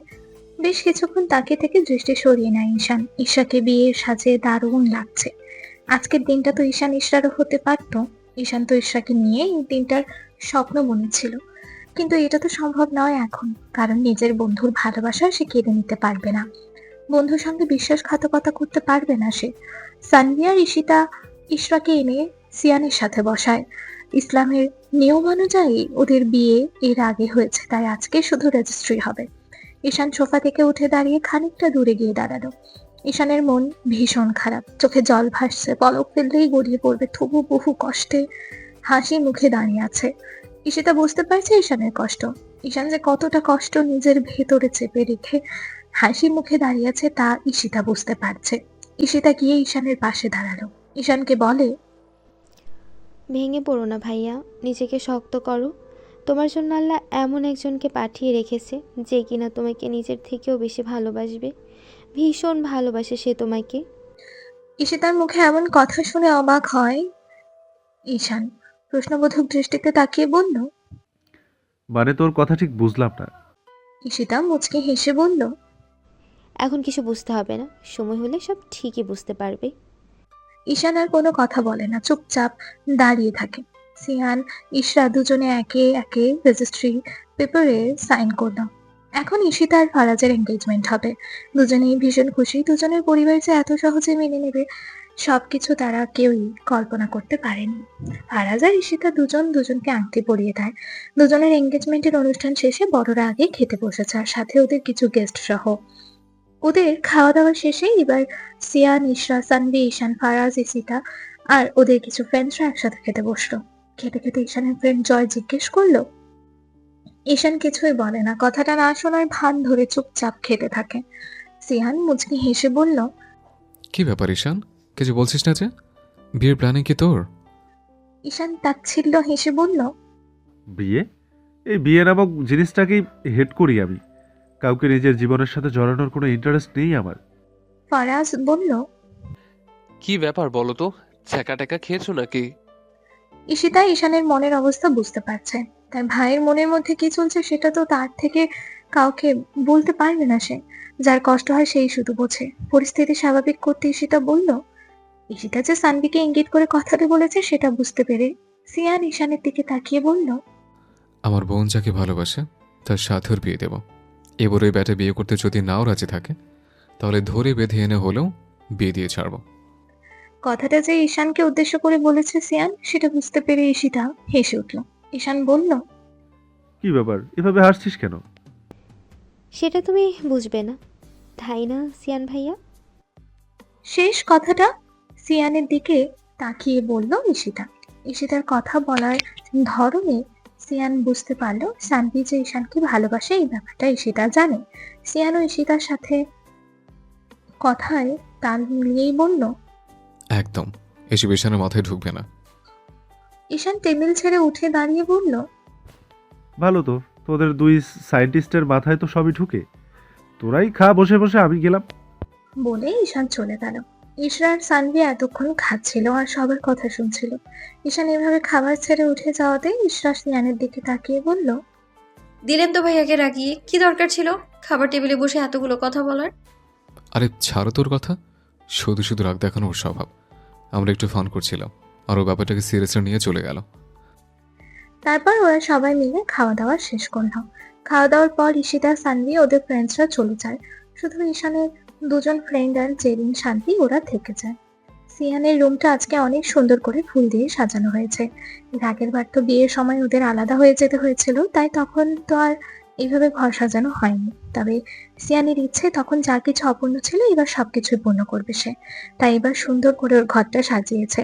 বেশ কিছুক্ষণ আগে সানভি, ঈশিতা, জেরিনা, শান্তি মিলে ঈশাকে রুমে বসিয়ে দিয়ে যায়। ঈশা বসে বসে রুমটা দেখতে থাকে। অনেক সুন্দর করে গোলাপ আর বেলি ফুল দিয়ে সাজানো হয়েছে রুমটা। রুমের ডেকোরেশনটা বেশ পছন্দ হয়েছে ঈশার, তবে বসে থাকতে ভীষণ কষ্ট হচ্ছে ওর। রীতিমতো ঘুমে ঢুলছে সে। প্রায় 15 মিনিট হতে চললো ও বসে আছে, অথচ সিয়ানের আসার কোনো নাম নেই। ঈশা ঠিক করে ও এবার শুয়ে পড়বে। বিরক্ত হয়ে গেছে সে। এই ভেবে বালিশ ঠিক করে পাশ ফিরে শুয়ে পড়ে ঈশা। চোখ বুজে ঘুমানোর প্রস্তুতি নেবে এমন সময় সিয়ানের গলার স্বর শুনতে পায় সে। আমাকে রেখে শুয়ে পড়লে কেন? ঈশা কোনো উত্তর না দিয়ে চোখ বুজে থাকে। সিয়ান দরজা লাগিয়ে লাইট অফ করে এসে শুয়ে পড়ে। পেছন থেকে ঈশাকে জড়িয়ে ধরে বলল, এভাবে ঘুমিয়ে ঘুমিয়ে কি আজকের রাতটা স্পয়েল করতে চাইছ? বাট তুমি চাইলেও এখন ঘুমাতে পারবে না। বলেই নিজের দিকে ফেরায় ঈশাকে। ঘরে মোমবাতির আলো জ্বলছে। নিভু নিভু মোমবাতির আলোতে ঈশার লজ্জারাঙা মুখশ্রীর দিকে বেশ কিছুক্ষণ তাকিয়ে থাকে সিয়ান। তারপর ঈশার কপালে আলতো করে চুমু খায়। ঈশা ভীষণ লজ্জা পেয়ে সিয়ানের বুকে মুখ লুকায়। সারা বাড়ি লাইটের আলোয় ঝলমল করছে। পরিবেশটা কেমন যেন থমথমে হয়ে আছে। আকাশে চাঁদের আলো নেই, গাছের পাতারাও যেন নীরবতা পালন করছে। ফোনের স্ক্রিনের দিকে তাকিয়ে ছাদের এক কোণে বসে আছে ঈশান। ছাদের উপরটাতে লাইটিং থাকায় এই জায়গাটাও আলোকিত। ফোনের স্ক্রিনে ঈশার ছবি, হসপিটালে যেদিন ঈশাকে এনে ট্রিটমেন্ট করেছিল সেই দিনের ছবি। ঈশার অপারেশনের পর এই ছবিটা তুলেছিল ঈশান। ফোনের স্ক্রিনের উপর চোখের জলের ফোঁটা পড়ে আছে। ঈশানের চোখে জল, কাঁদছে সে। বুকটা কেমন খালি খালি লাগছে, ভীষণ কষ্ট হচ্ছে ওর। ভালোবাসার মানুষটির অন্যজনের সাথে বিয়ে হতে দেখার দৃশ্য যে কতটা কষ্টদায়ক, এই জিনিসটা যার সাথে হয় শুধু সেই বুঝতে পারে। ঈশার ছবির দিকে তাকিয়ে হঠাৎ আনমনে গেয়ে উঠল, তোমাকে নিজের ভেবেছিলাম, ভালো তোমাকে বেসেছিলাম। আজ চোখের জলে সবে ঝাপসা, এ আলো রাত অচেনা। ভুল করেছি, ভালো যে বেসেছি, এমন কেঁদেছে তবুও হেসেছি। চোখ থেকে আরো এক ফোঁটা জল গড়িয়ে পড়লো। পেছন থেকে কারো গলার আওয়াজ শুনে তাড়াতাড়ি ফোনের স্ক্রিন অফ করে চোখের জলটুকু মুছে নিল। আপনি এখানে কি করছেন? সানভির প্রশ্নে পেছনে ফিরে তাকালো ঈশান। সানভিকে দেখে উঠে দাঁড়ালো। সানভি এগিয়ে এসে বলল, আপনি ঠিক আছেন তো? আপনাকে এমন এলোমেলো লাগছে কেন? গলা ঠিক করে ঈশান বলল, ভাই, ঠিক আছে আমি। সেই যে খাবার টেবিল ছেড়ে উঠে এলেন, তারপর আপনাকে আর দেখিনি। পুরো বাড়িতে কোথাও না দেখে ভেবেছিলাম আপনি হয়তো বাড়ি চলে গেছেন। হাঁটতে হাঁটতে ছাদে এসে দেখি আপনি এখানে। ফোনের স্ক্রিনে একবার টাইম দেখলো ঈশান। রাত প্রায় 12:30। সানভির দিকে তাকিয়ে বলল, 12:30 বাজে, এখনো ঘুমাওনি যে? এমনিতেই ঘুম আসছিল না। ওহ। একটা কথা জিজ্ঞেস করতে পারি?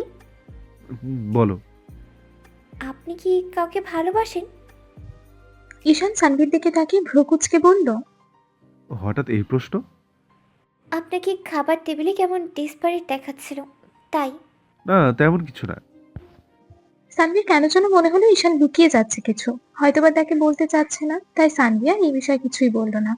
কথা ঘুরিয়ে বলল, তো সারা রাত কি এখানে থাকার ইচ্ছে আছে নাকি ঘরে যাবেন? এখানে থাকতে ভালোই লাগছে। খোলা আকাশের নিচে নিঃশ্বাস নেওয়ার ফিলিংসটাই আলাদা। বদ্ধ ঘরের থেকে অনেক স্বস্তির। তো তুমি ঘুমাবে না? না, ঘুম আসছে না। কফি খাবেন? হলে মন্দ হয় না।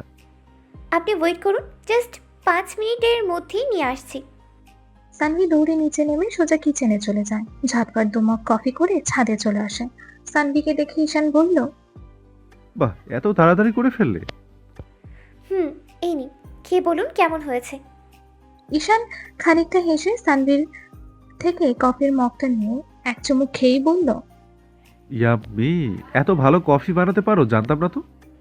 থ্যাঙ্কস। চলুন দোলনায় গিয়ে বসা যাক। হ্যাঁ, চলো। সময়টা বেশ লাগছে ঈশানের। এতক্ষণের বিষণ্ণতা কেমন উবে গেছে। কথা বলতে বলতে ঈশান আর সানভি আজ অনেকটা ফ্রি হয়ে গেল। ঈশান হঠাৎ বলল, তুমি যে এভাবে রাত জেগে আমার সাথে ছাদে বসে কফি খাচ্ছ, গল্প করছো, তোমার ভালোবাসার মানুষটা যদি জানতে পারে তখন সে কি বলবে? সে কোনো রিয়্যাক্টই করবে না। কি করে জানলে সে রিয়েক্ট করবে না? জানি আমি। এত কনফিডেন্স? আচ্ছা বলুন তো, আমার সাথে এভাবে সময় কাটাতে কেমন লাগছে? ভালোই। তাই? হ্যাঁ, তুমি খুব সুইট একটা মেয়ে, অনেক ভালো। তাই? হ্যাঁ।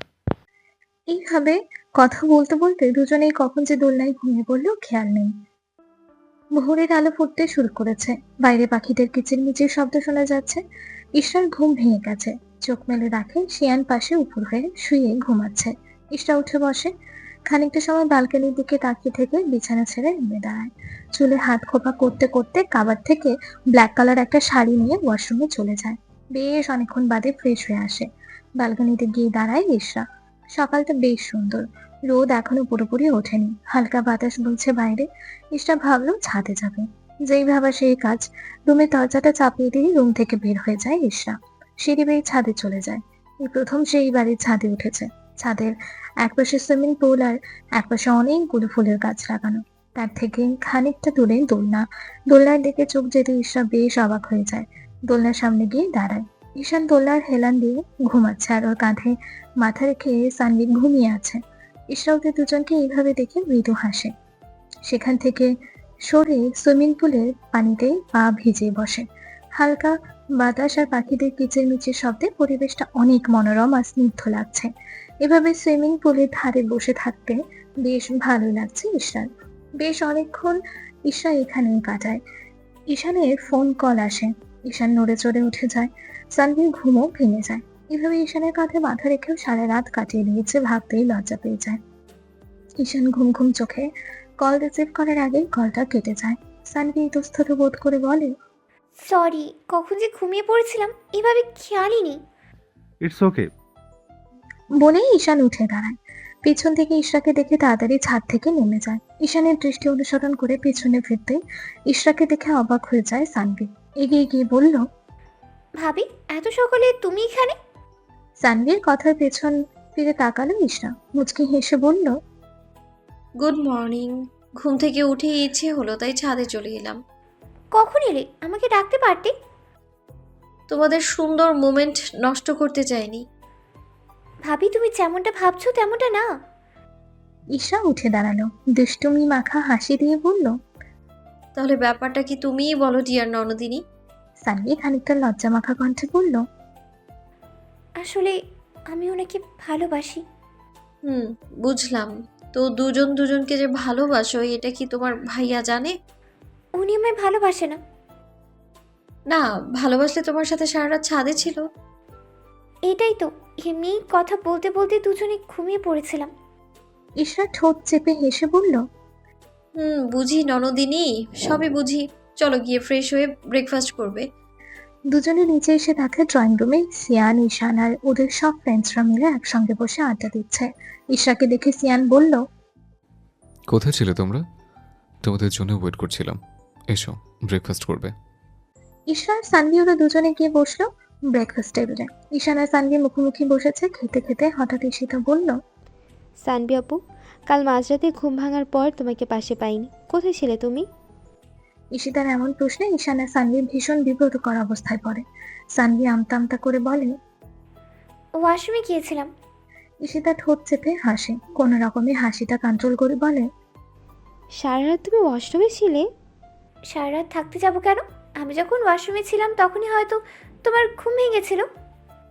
সানভির এমন ভাবে কথা বলার ধরন দেখে ইশরা আর ঈশিতা ঠোঁট চেপে হাসতে থাকে। ঈশিতা ইশরার দিকে তাকিয়ে বলে, ইশরা আপু, তুমি আর সানভি আপু কিছুক্ষণ আগে ছাদ থেকে নামলে না? হ্যাঁ, আমি তো সকালে। ঈশা আরো কিছু বলতেই যাবে তার আগে সানভি ইশরাকে থামিয়ে দিয়ে বলে, আমরা দুজন সকালবেলা ছাদে গিয়েছিলাম হাঁটতে।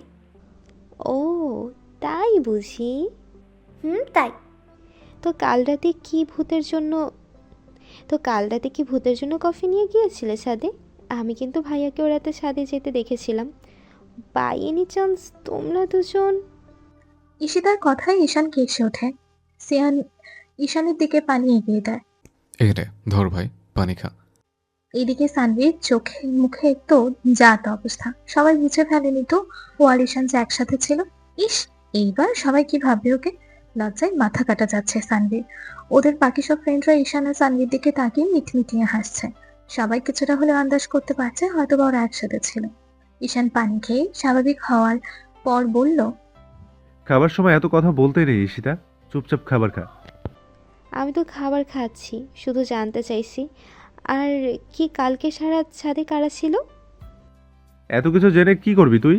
সারা রাত না ঘুমিয়ে ছাদে কে যায় আসে সেসব পাহারা দিস তুই? না, সেসব পাহারা দেওয়ার মতো এক্সট্রা সময় আমার হাতে নেই। তাহলে চুপচাপ খাবার খা। আর একটা ফালতু কথাও যদি তোর মুখ দিয়ে বেরিয়েছে তাহলে তোর দাঁতগুলো ভেঙে হাতে ধরিয়ে দেব। ঈশিতা চুপ হয়ে গেল। তবে একটু পর পরই ঈশান আর সানভি দুজনের দিকে তাকিয়ে তাকিয়ে হাসছে। ঈশারও সেম অবস্থা। সিয়ান ব্যাপারটা কিছুটা আন্দাজ করতে পারলো, কিন্তু এখন তেমন কিছুই আর বললো না। কাল রাতে একবার এইসব ব্যাপার নিয়ে রাগ করে ঈশান উঠে চলে গিয়েছিল। এখন যদি কিছু বলে তাহলে আবারও ঈশান উঠে চলে যাবে, তাই সিয়ান এই নিয়ে আর কথা বাড়ায়নি। ব্রেকফাস্ট শেষে রুমে চলে গেল ঈশা। কেমন যেন শরীরটা দুর্বল লাগছে।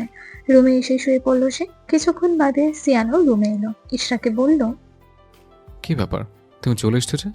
সবাই তো নিচে, চলো নিচে গিয়ে বসবে। আমার শরীরটা একটু উইক লাগছে, আপনি যান, আমি একটু রেস্ট নিই। সিয়ান ব্যস্ত হয়ে পড়ল। দৌড়ে এসে ইশরার পাশে বসলো। গলায় কপালে হাত দিয়ে চেক করে বলল, আর ইউ ওকে ফার্সিয়া? হ্যাঁ ঠিক আছি আমি, আমায় নিয়ে ব্যস্ত হবেন না। শরীর কি বেশি খারাপ লাগছে? বললাম তো ঠিক আছি আমি। সিয়ান এবার বলল, তখনকার ছাদের কেসটা কি বলতো? ইশরা হেসে উঠল, বলল, সানভি আর ঈশান ভাইয়াকে সকালে গিয়ে আমি ছাদে দেখি। মেবি ওরা দুজন সারা রাত ছাদেই ছিল। ইশরার কথা শুনে সিয়ানের যেন বিশ্বাসই হলো না। অবাক হয়ে বলল, কি বললে তুমি? ঈশান আর সানভি ছাদে ছিল? হ্যাঁ। বাব্বা, আমার বন্ধুর দেখছি উন্নতি হয়েছে। আগে তো সানভিকে পাত্তাই দিত না, এখন তাহলে বোধহয় ভালোবাসে সানভিকে। এর জন্য বোধহয় ডাইনিং টেবিলে কথাটা এড়িয়ে গেল। সানভি রুমে ঢুকতে ঢুকতে বলল, জি না, তোর বন্ধুর উন্নতি হয়নি, ও এখনো আগের মতোই রয়েছে। তাহলে তোর সাথে যে কাল সারা রাত একসাথে ছিল? কাল রাতে খাবার টেবিল থেকে উঠে যাওয়ার পর পুরো বাড়িতে দেখতে না পেয়ে আমি হাঁটতে হাঁটতে যখন ছাদে যাই তখন দেখি ছাদে বসে আছে। আমি গিয়ে কথা বলি, কথা বলতে বলতেই একসময় দোনলায় ঘুমিয়ে পড়ি, এতটুকুই, এর বেশি কিছুই না। ঈশা এগিয়ে এসে সানভীর কাঁধে হাত রেখে বলল, চিন্তা করো না, একদিন দেখবে উনি তোমাকে ঠিকই ভালোবাসবে। আরে ভাবি, তুমি ওনাকে চেনোই না। কাল রাতেও সেই একই কথা, বোন আর বোন। জাস্ট বিরক্ত হয়ে গেছি আমি।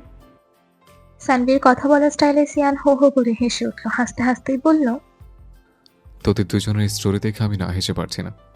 হাসিস না ভাই, পারলে তোর বন্ধুকে বোঝা। কি বোঝাবো আমি? আমি কিছু পারবো না। তুই যে ভালোবাসিস সেটা তুই ওকে বল। আর সঙ্গে সঙ্গে রিজেক্ট হই আমি। ঈশা সানভীকে বলল, সানভি, নেগেটিভ ভাবছো কেন বলো তো? তবুও আমি পারবো না বলতে। আচ্ছা, তুমি না পারলে ঈশিতাকে দিয়ে তো বলাতে পারো। ওই বদের হাড্ডি মেয়ের নাম নিবে না একদম। দেখলে না ওই মেয়ে কিভাবে আমাকে সবার সামনে লজ্জায় ফেললো। ইচ্ছে করছিল তখন ওর মাথাটাই ফাটিয়ে দিই। তোমাদের ভাই বোনের মাথায় কি মারামারি ছাড়া আর কিছুই আসে না? সিয়ান ঈশার দিকে এগিয়ে আস্তে আস্তে বলল, আসে তো সুইট হার্ট, অনেক কিছুই আসে। মারামারি ছাড়া অনেক কিছুই পারি আমি। সানভি সিয়ানের কথায় হাসতে হাসতে রুম থেকে বেরিয়ে যেতে যেতে বলল, এবার আমার ভাইয়াকে সামলাও, আমি গেলাম। তারপর সিয়ানের দিকে তাকিয়ে বলল, একেবারে ভাবিকে রেডি করিয়ে নিয়ে আসিস। ঈশা সিয়ানকে ধাক্কা দিয়ে রুম থেকে বেরিয়ে যেতে নেয়। সিয়ান ঈশার হাত ধরে টান দিয়ে এনে রুমের দরজা লক করে বাঁকা হেসে ঈশার দিকে এগোতে থাকে। ঈশা পেছোতে পেছোতে বেডের সাথে ধাক্কা খেয়ে বেডের ওপর পড়ে যায়। ঈশা অফ হোয়াইট কালারের লেহেঙ্গা পরে ড্রয়িং রুমের সোফায় বসে আছে, সাথে সিয়ানও অফ হোয়াইট কালারের শেরপানি পরেছে। দুজনকে একসাথে দারুণ লাগছে। বিভিন্ন গেস্টরা অলরেডি এসে পড়েছে, সবাই এসে ওদের কথা বলছে। সানভি আর ঈশিতা, ওরা দুজনও লেহেঙ্গা পরেছে। ঈশা আর সিয়ানের কিছু কাপল ফটোশুট করার পর ওরা দুজনে এসে ঈশা আর সিয়ানের সাথে বেশ কিছু ছবি তুলে নিয়েছে। একে একে ওদের ফ্যামিলি সবাই আর ফ্রেন্ড সার্কেল সহ ফটো সেশন শেষ করা হয়। তারপর সবাই খাওয়া দাওয়ার পর সন্ধ্যায় পার্টি অ্যাটেন্ড করে। সন্ধ্যার পার্টির অ্যারেঞ্জমেন্ট সবকিছু ছাদের উপর করা হয়। ছাদের একপাশে স্টেজ করা হয়েছে, সামনে কিছু চেয়ার পাতা আছে। স্টেজে ফুল ভলিউমে গান বাজছে, স্টেজ কাঁপিয়ে ওদের ফ্রেন্ড সার্কেলে সবাই নাচছে। সবাই সিয়ান আর ঈশাকেও স্টেজে কাপল ডান্স করার জন্য রিকোয়েস্ট করতে থাকে। ঈশা প্রথমে রাজি হয় না, পরে সিয়ান জোর করে ওকে নিয়ে যায়। দুজনে একটা গানে কাপল ডান্স করে। তারপর ফরাজ আর ঈশিতাও ডান্স করে। তবে এই সবকিছু থেকে যথেষ্ট দূরে ছিল ঈশান। এমনিতেই ও এত হট্টগোল পছন্দ না, তাই দূরে একটা চেয়ারে বসে ফোন স্ক্রল করছে সে। কিছুক্ষণ পর সানভি এসে ঈশানের পাশে চেয়ারটায় বসে পড়ে। এতক্ষণ নাচানাচি করে হাঁপিয়ে উঠেছে সে। বেশ কিছুক্ষণ পর স্বাভাবিক হয়ে বলল, সবাই ওখানে এনজয় করছে, আপনি এখানে কি করছেন? এত লাউড স্পিকারের সাউন্ড আমার পছন্দ না। সানভি আর কথা বাড়ায় না, এখানেই চুপচাপ বসে থাকে। ওদের পার্টি শেষে সেলিনা বেগম ওদের খাওয়ার জন্য ডাকে। ঈশান আর সানভি উঠে গিয়ে সবার সাথে ডিনার টেবিলে জয়েন করে। বেশ কিছুদিন কেটে গেছে। ঈশা আর সিয়ান গতকাল হানিমুন থেকে ফিরেছে। সিয়ানের প্রিয় জায়গা কাশ্মীরে গিয়েছিল ওরা। বেশ কয়েকটা দিন ওরা নিজেদের মতো করে উপভোগ করে এসেছে। ঈশিতা কলেজ ট্রান্সফার করে এখানের একটা কলেজে ভর্তি হয়েছে। টেস্ট এক্সাম শুরু হয়েছে আজকে। সকালবেলা ব্রেকফাস্ট না করেই বেরিয়ে গিয়েছে সে। এই নিয়ে সেলিনা বেগমের চেঁচামেচি করছে। মেয়েটাকে নিয়ে আর পারলাম না, না খেয়েই চলে গেল, ভাল লাগে না আমার। ঈশান হসপিটালের উদ্দেশ্যে ঘর থেকে বেরোতে বেরোতে বলল, এভাবে চেঁচামেচি করছো কেন? এমনি এমনি তো চেঁচাচ্ছি না, তোর বোন না খেয়ে বেরিয়ে গেল। চিন্তা করো না, টাকা দিয়ে দিয়েছি আমি, বাইরে খেয়ে নেব। বলে ঈশান বেরিয়ে গেল। সেলিনা বেগম বিরক্ত হয়ে বললেন, উফ, এদের নিয়ে আর পারলাম না। সানভি আর ঈশান একই হসপিটালে আছে। ঈশান ট্রান্সফার নিয়ে এখানেই জয়েন করেছে। হসপিটালে প্রায় সময় ওদের দেখা হয়, আজকেও ঠিক সেম। হসপিটাল থেকে বেরোনোর সময় সানভিকে দেখে ঈশান বলল, বাড়ি ফিরবে নাকি এখন? কেন? সিয়ান আমাকে বলেছে তোমাকে নিয়ে সামনে রেস্টুরেন্টে যেতে, ওরা ওখানেই আছে, একসাথে লাঞ্চ করার জন্য। ওকে, চলুন। ঈশান আর সানভি দুজনেই একসঙ্গে রেস্টুরেন্টে যায়। ওখানে গিয়ে দেখে ফারাজ আর ঈশিতাও আগে থেকেই আছে। ওরা সবাই একসাথে লাঞ্চ সেরে নেয়। আরো বেশ কিছুদিনই কেটে যায়। সিয়ান সানভি কেউ বাসায় নেই। সানভি হসপিটালে আর সিয়ান কোথায় গেছে কিছু বলে যায়নি। ওদের বিয়ে 6 মাস পূর্ণ হয়েছে আজকে, তাই ঈশা ভাবলো আজকে কিছু রান্না করে খাইয়ে সিয়ানকে সারপ্রাইজ দিবে। প্রায় 3.5 মাস হতে চললো ও এই বাড়িতে এসেছে, অথচ একদিনের জন্য সিয়ান ওকে রান্না করা তো দূরে থাক, কিচেনে যেতেই দেয়নি। সিয়ান বাড়িতে না থাকায় এই সুযোগে ঈশা কিচেনে গিয়ে উঠে দেয়। মেয়ের সার্ভেন্টরা ঈশাকে দেখে বলল, আপনার কিছু লাগবো আপা? না, কিছু লাগবে না। তোমরা সবাই এখন রান্নাঘর থেকে বেরো, আমি রান্না করব। আপনার রান্না করা লাগবো না। কি রান্না করতে হইব কোন? বললাম তো আজকে আমি রাঁধবো। তারা আর ঈশার সাথে পেরে ওঠে না, তাই সবাই বাধ্য হয়ে কিচেন থেকে বেরিয়ে যায়। ঈশা রান্না করছিল এমন সময় সিয়ান বাসায় ফেরে। বাসায় ফিরে এসে কিচেনে ঈশাকে দেখে রেগে যায়। ঈশার হাত ধরে টানতে টানতে ওকে ড্রয়িং রুমে এনে সোফায় ছুঁড়ে ফেলে। এভাবে সোফার উপর পড়াতে হাতে ব্যথা পায় ঈশা। মেজাজ বিগড়ে আছে সিয়ানের, আগে গলায় চেঁচিয়ে বলল, আমার পারমিশন ছাড়া কোন সাহসে তুমি কিচেনে গেলে? রান্না করতে গেলে কেন তুমি? চুপ করে আছো কেন? টেল কোনো কিছু খেতে ইচ্ছে করলে ওদের বলতে, ওরা বানিয়ে দিত। এভাবে রেগে যাচ্ছেন কেন? আমি আপনার জন্যই রান্না করতে গিয়েছিলাম। আমি বলেছিলাম তোমাকে আমার জন্য রান্না করতে? চুপচাপ রুমে যাও। প্লিজ সিয়ান, প্লিজ আজকের দিনটা শুধু প্লিজ। আমি অনেকটাই রান্না করে ফেলেছি, আর একটু বাকি। সিয়ানের মাথা পুরো গরম হয়ে আছে। ঈশাকে আর কিছু না বলে বড় বড় পা ফেলে সিঁড়ি বেয়ে দোতলায় চলে যায়। ঈশা উঠে কিচেনে চলে যায়। চুলা থেকে রান্নাটা নামিয়ে ডাইনিং টেবিলে সবকিছু সার্ভ করে। সানভি এই বাড়িতে চলে এসেছে। ডাইনিং টেবিলে এত খাবার দেখে বলে উঠল, ওয়াও ভাবি, এত খাবার, লুকিং সো ইয়ামি। দেখতে হবে না কে বানিয়েছে? কে বানিয়েছে? আমি। কি বললে তুমি? ভাইয়া জানি তুমি কিচেনে গেছো। আমার সাথে রাগ দেখিয়ে তো উপরে চলে গেল। এখনই গিয়ে ভাইয়ার রাগ ভাঙাও, নয়তো পরে দেখবে একদম অ্যাটম বমের মতো ব্লাস্ট করবে। আমি ততক্ষণে ফ্রেশ হয়ে আসছি, আমার জিভে জল এসে গেছে খাওয়ার জন্য, আর তরই সইছে না। ঈশা সিয়ানকে ডাকার জন্য রুমে যায়। রুমে গিয়ে দেখে সিয়ানকে কোথাও পায় না। ব্যালকনিতে তাকাতেই দেখে সিয়ান সেখানে দাঁড়া। ঈশা পা টিপে টিপে ব্যালকনিতে গিয়ে পেছন থেকে সিয়ানকে জড়িয়ে ধরে। সিয়ান একদম চুপচাপ দাঁড়িয়ে আছে। ঈশা ওকে জড়িয়ে ধরেই বলল, সরি। সিয়ান চুপচাপ দাঁড়িয়ে আছে, কোনো প্রত্যুত্তর করছে না। ঈশা আবারও বলল, এই যে সরি বললাম তো, আর কখনো হবে না এমন। সিয়ান থমথমে গলায় বলল, আমার কাছে এসছো কেন? এই একটা সামান্য বিষয় নিয়ে এখনো রেগে আছেন? আচ্ছা বলুন তো, আমার কি ইচ্ছে হয় না আপনাদেরকে, মানে আপনাকে কিছু রান্না করে খাওয়াতে? তারপর সিয়ানকে নিজের দিকে ঘুরিয়ে ঈশা জড়িয়ে ধরে বলে, আপনি প্লিজ আমার উপর রেগে থাকবেন না। আপনি এভাবে রেগে থাকলে কিন্তু আমার ভালো লাগে না। প্লিজ নিচে চলুন। তুমি যাও, আমার ভালো লাগছে না। সিয়ান ঈশাকে সরিয়ে রুমে চলে আসে। ঈশা মন খারাপ করে সানভির রুমে চলে যায়। কি ব্যাপার ভাবি, ভাইয়া কোথায়? তোমার ভাইয়া এখনো রাগ করে বসে আছে। আচ্ছা ওয়েট, আমি দেখছি। সানভি সিয়ানের রুমে চলে যায়। সিয়ানের পাশে বসে বলে, এভাবে ভাবিকে কষ্ট দিচ্ছিস কেন? দেখ, ভাবি কিন্তু সব কিছু তোর জন্যই করেছে। তোর প্রিয় খাবারগুলোও রান্না করেছে শুধু তোকে খুশি করতে। আচ্ছা তুই বল, একজন ওয়াইফের কি ইচ্ছে হয় না তার হাজব্যান্ডকে রান্না করে খাওয়াতে? তোদের হাফ ইয়ার অ্যানিভার্সারিতে ভাবি তোর জন্য এত কিছুর আয়োজন করলো, ভেবেছিল তোকে সারপ্রাইজ দেবে। আর তুই কোথায় খুশি হবি তা না, উল্টো রাগ করে আছিস। তোর মতো বোরিং মানুষ আমি আর দ্বিতীয় দেখিনি। তুই যে এভাবে ভাবির রান্নাকে ইগনোর করছিস, এতে কিন্তু ভাবি খুব কষ্ট পাচ্ছে। এই সামান্য বিষয়টা নিয়ে প্লিজ আর রাগ করিস না। এবার নিচে চল, আমারও কিন্তু খুব খিদে পেয়েছে।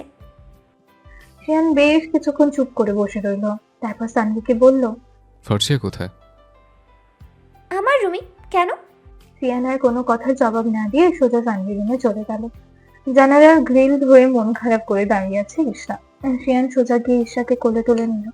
আচমকা এভাবে কেউ কোলে নেওয়াতে ঈশা ভয় পেয়ে গেল। পরক্ষণেই সিয়ানকে দেখে ভীষণ অবাক হয়ে গেল। সিয়ান ঈশার গালে চুমু খেয়ে বলল, হ্যাপি 6 মান্থ অ্যানিভার্সারি বউ।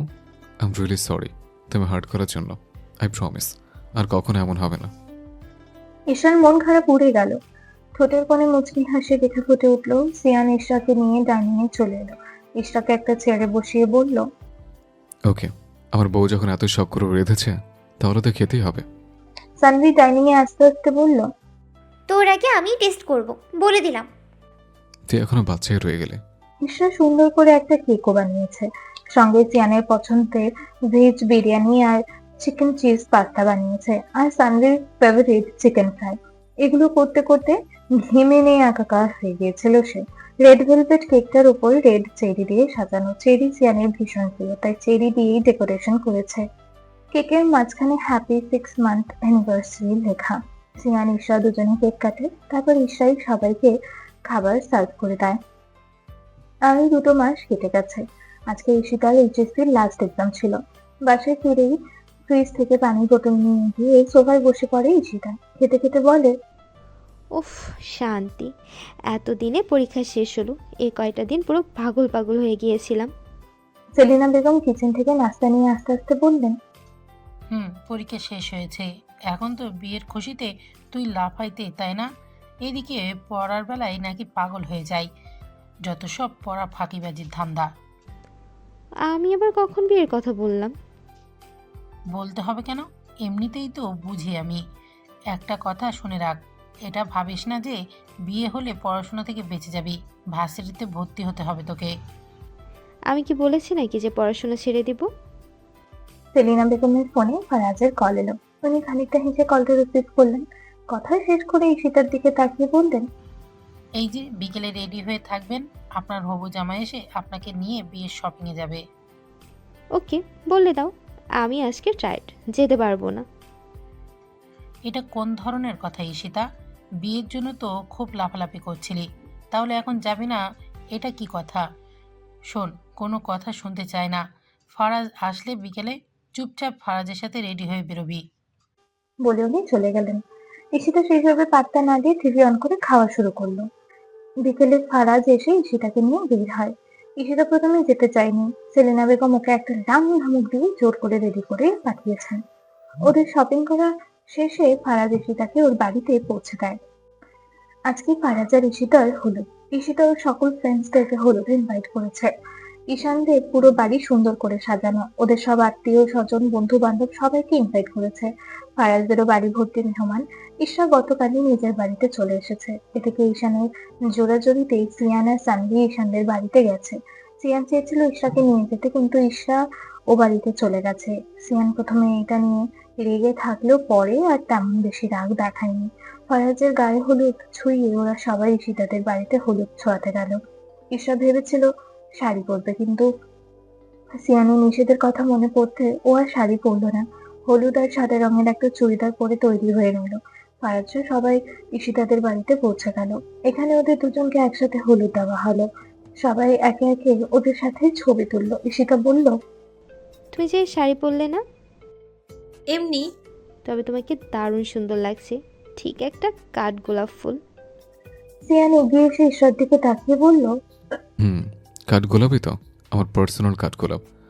সিয়ানের কথায় সবাই মিটমিটিয়ে হাসলো। সবাই মিলে অনেক আনন্দ হাসি মজায় হলুদ সন্ধ্যা কাটালো। খাওয়া দাওয়ার পর ফারাজ চলে গেল। বেলা 11টা বাজছে। ঈশিতা, সানভি আর ওর কিছু ফ্রেন্ডসরা পার্লারে সাজগোজ করতে চলে গেল। পার্লার থেকে ফেরার কিছুক্ষণ পরেই ফারাজরা চলে আসলো। কিছুক্ষণের মধ্যে ওদের দুজনের বিয়ে পড়ানো হলো। খাওয়া দাওয়া শেষে এখন বিদায়ের পালা। ঈশিতা সেলিনা বেগমকে জড়িয়ে ধরে কাঁদছে। মা মেয়ে দুজনের চোখেই জল। ঈশানেরও ভীষণ কষ্ট হচ্ছে। নিজের এত আদরের ছোট বোনটাকে আজ বিদায় দিতে ভীষণ কষ্ট হচ্ছে। তবুও নিজেকে স্ট্রং রাখার চেষ্টা করছে।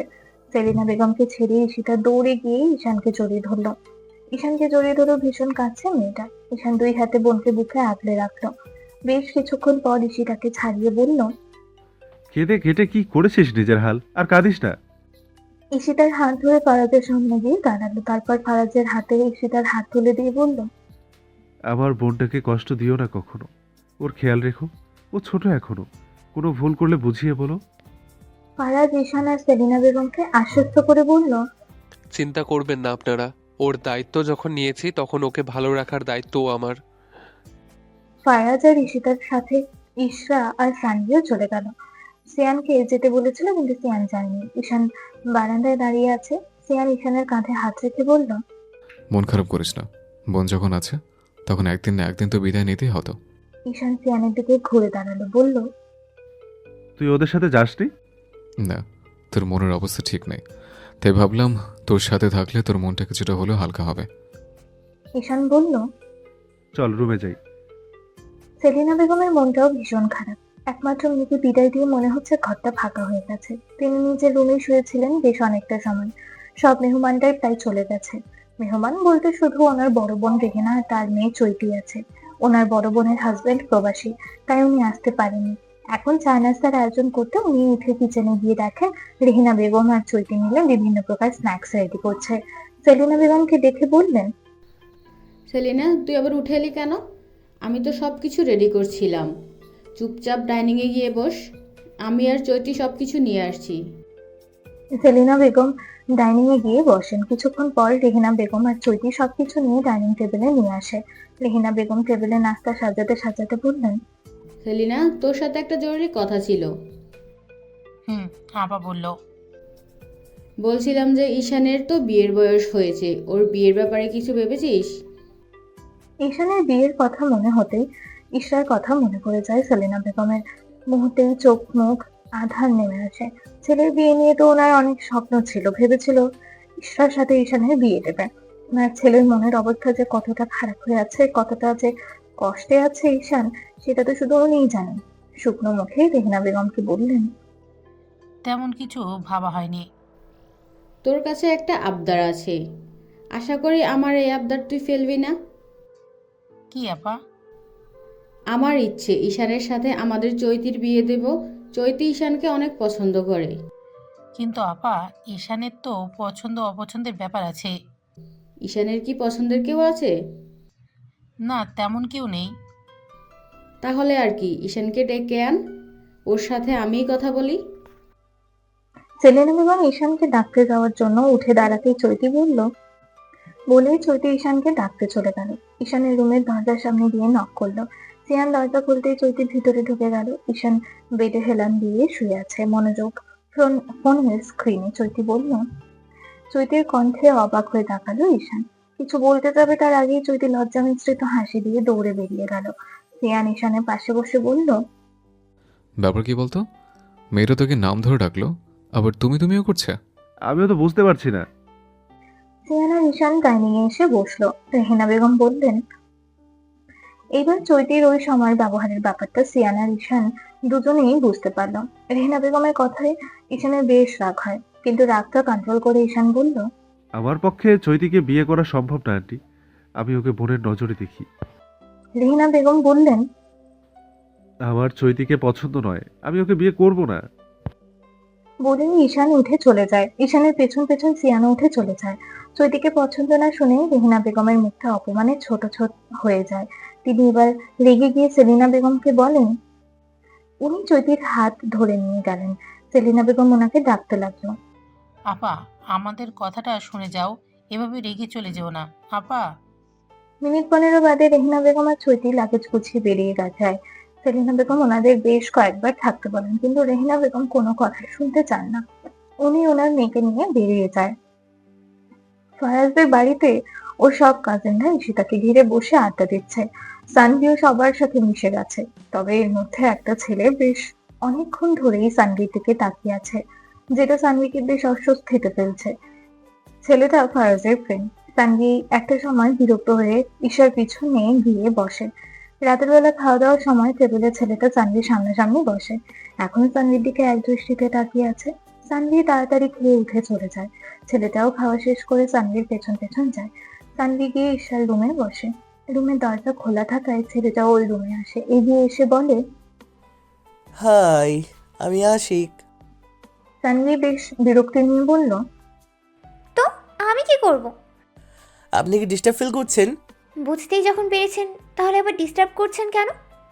সুন্দরী মেয়েরা প্রথম প্রথম এমন একটু ভাব নেই, বাট শেষে ঠিকই প্রেমে পড়ে। Excuse me, what do you mean? আমার হাজবেন্ড থাকতে আমি আপনার প্রেমে পড়তে যাব কেন?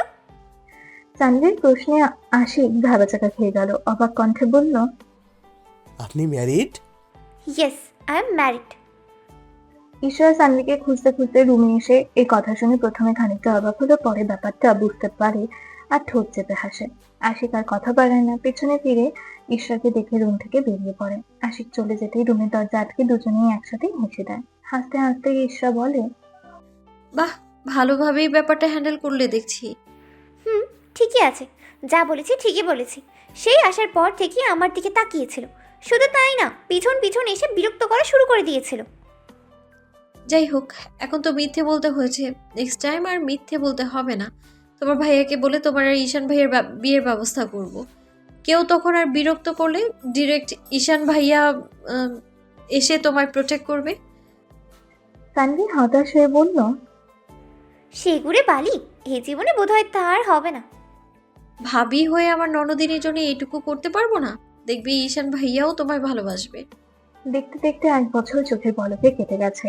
আজকে ঈশ্বর সিয়ানের প্রথম বিবাহ বার্ষিকী। সিয়ান সবাইকে ইনভাইট করেছে ওদের অ্যানিভার্সারিতে। ঈশ্বর বাবা মা ঈশানরা সবাই আজকে এই বাড়িতে, সবাই মিলে জমিয়ে আড্ডা দিচ্ছে। সিয়ান ঈশ্বর দুজনেই আজকে নীল রঙের ম্যাচিং ড্রেস পরেছে। দুজনে রেডি হয়ে একসাথে নিচে নেমে আসলো। তারপর ওরা কেক কাটলো। রাতের খাওয়া দাওয়ার পর ঈশ্বর বাবা মা চলে গেল। সিয়ান ওনাদের অনেক রিকোয়েস্ট করেছিল থাকার জন্য, কিন্তু বাড়ি খালি পড়ে আছে, তাই ওনারা চলে গেলেন। তবে ফারাজ ঈশিতা ওরা আছে। খাওয়া দাওয়ার পর ড্রয়িং রুমে সবাই একসাথে বসে আছে। মূলত সিয়ানই বলেছে থাকতে সবাইকে, ওর কিছু কথা আছে তাই। সিয়ান সেলিনা বেগমের উদ্দেশ্যে বলল, আন্টি, তোমাদের সাথে একটা ইম্পর্ট্যান্ট কথা আছে। হ্যাঁ সিয়ান বল। তানভি মাথা নিচু করে আছে। সানভি জানে সিয়ান কি বলার জন্য সবাইকে ড্রয়িং রুমে থাকতে বলেছে। সিয়ান বলল, আন্টি, সানভি ঈশানকে ভালোবাসে। সিয়ানের কথা শুনে ঈশান ভীষণ অবাক হলো। ও ঠিক শুনছে তো? নিজের কানকে যেন বিশ্বাসই করতে পারছে না। সিয়ান আবারও বলল, সানভি অনেক আগে থেকে ঈশানকে ভালোবাসে। সেলিনা বেগম প্রথমে অবাক হলেন, বেশ খুশি হলেন, বললেন, এই কথাটা আগে বলবি না তোরা? ঈশানের সাথে সানভীর বিয়ে দিতে পারলে তো আমিই সবচেয়ে বেশি খুশি হব। তানভি মাথা নিচু করে বসে আছে। কেমন একটা লজ্জা লাগছে ওদের সামনে। ঈশান এখনো তাকিয়ে আছে। কি বলবে বা কি বলা উচিত ভেবে পাচ্ছে না। ঈশিতা কি তাহলে সেদিন সানভির কথাই বলেছিল? সানভি চোখে ভালোবাসে এটা ঈশিতা জানে? সেলিনা বেগম সানভির পাশে এসে বসে বললেন, সানভি, তুই যে ঈশানকে ভালোবাসিস এ কথাটা আমাকে বলিসনি কেন এতদিন? তাহলে তো আর বাইরের মেয়ে খোঁজার দরকারই নেই ঈশানের জন্য। ঈশিতা বলল, আমি কিন্তু ব্যাপারটা জানতাম। সানভি আপু ভাইয়াকে অনেক বছর ধরেই ভালোবাসে। সেলিনা বেগম বললেন, তাহলে আর কি, এবার ওদের দুজনের বিয়ের ব্যবস্থা করতে হবে। ঈশান এতক্ষণ চুপচাপ থাকলেও এবার সোফা থেকে উঠে দাঁড়িয়ে বেশ রাগী গলায় বলল, কি পেয়েছোটা কি তোমরা? আমার মতামত ছাড়া আমার বিয়ে ঠিক করে ফেলেছো? একটাবারও আমাকে জিজ্ঞেস করার প্রয়োজন মনে করলে না যে আমি সানভিকে বিয়ে করতে চাই কিনা? ঈশানের এমন আচরণে এখানে উপস্থিত সবাই অবাক হয়ে গেল। সেলিনা বেগম বলল, তোর সানভিকে পছন্দ না? ঈশানের সোজা সাপটা উত্তর। না, ওকে আমি কখনোই সেই নজরে দেখিনি। ওকে বিয়ে করা পসিবল না। বলে ঈশান সোজা বাড়ি থেকে বেরিয়ে যায়। সিয়ান, ঈশিতা, সেলিনা বেগম বেশ কয়েকবার ঈশানকে ডাকে, কিন্তু ঈশান কারো কথা না শুনে বেরিয়ে যায়। সানভীর ভীষণ কান্না পাচ্ছে। ও চোখের কোণের জল চিকচিক করছে। ও স্বপ্নেও ভাবেনি ঈশান এমন করবে। সেলিনা বেগম সানভীর কাছে এসে বলল, তুই মন খারাপ করিস না সানভি, ঈশান যে এমন করবে ভাবিনি। ঈশানের ব্যবহারের জন্য আমি সত্যিই লজ্জিত।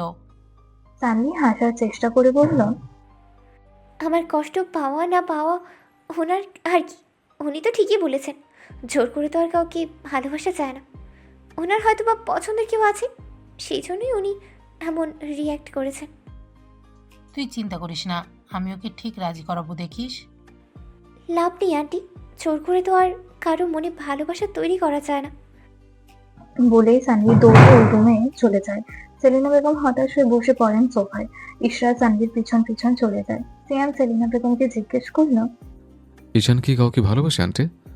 সেলিনা বেগম চুপ করে রইলেন। তিনি মনে মনে ভাবতে লাগলেন, তোকে কি করে বলবো সিয়ান, আমার ছেলেটা যে অজান্তেই ফার্সিয়াকে ভালোবেসে ফেলেছিল। যদি জানতো ফার্সিয়া তোর বউ, তাহলে কখনোই হয়তো বা ফার্সিয়াকে ভালোবাসতো না। আমার ছেলেটা ভীষণ কষ্টে আছে, এখনো ফার্সিয়াকে ভুলতে পারেনি বলেই হয়তো কাউকে বিয়ে করতে রাজি হচ্ছে না। সিয়ান আবারও বলল, কি হলো আন্টি, কথা বলছো না যে? ঈশান কাউকে ভালোবাসে? আমার জানা মতে না। আন্টি, আমি কালকে ঈশানের সাথে কথা বলবো। এই ব্যাপারটা নিয়ে আর ভেবো না, শুয়ে পড়ো। সিয়ান ও রুমে চলে যায়। সেলিনা বেগম, ফারাজ, ঈশিতা আরো ওরাও আর কথা না বাড়িয়ে রুমে চলে যান। ঈশিতা মন খারাপ করে শুয়ে আছে। ভাইয়ের মনের ভেতরে কষ্টটা ঈশিতা বুঝতে পারছে ঠিকই, ঈশাকে যে এখনো ভুলতে পারেনি ঈশান, সেটা ঈশিতা ভালোই বুঝতে পারছে। তবে সানভীদের সাথে করা ব্যবহারটা তার মোটেও ভালো লাগেনি। ওর বিশ্বাস ওর ভাইকে সানভী তার ভালোবাসা দিয়ে আগলে রাখতে পারবে। এখনো ঈশাকে ভুলতে পারছে না ঠিকই, কিন্তু একটা সময় সানভী তার ভালোবাসা দিয়ে ঠিকই ঈশানের ভালোবাসা আদায় করতে নিতে পারবে। ঈশিতাকে ভাবনায় মশগুল থাকতে দেখে ফরাজ বলল, সানভি যে তোমার ভাইকে ভালোবাসে এটা তুমি জানতে? হ্যাঁ। আচ্ছা, একটা কথা বলো তো, ঈশান কি কাউকে ভালোবাসে বা বাসতো? হয়তো বা।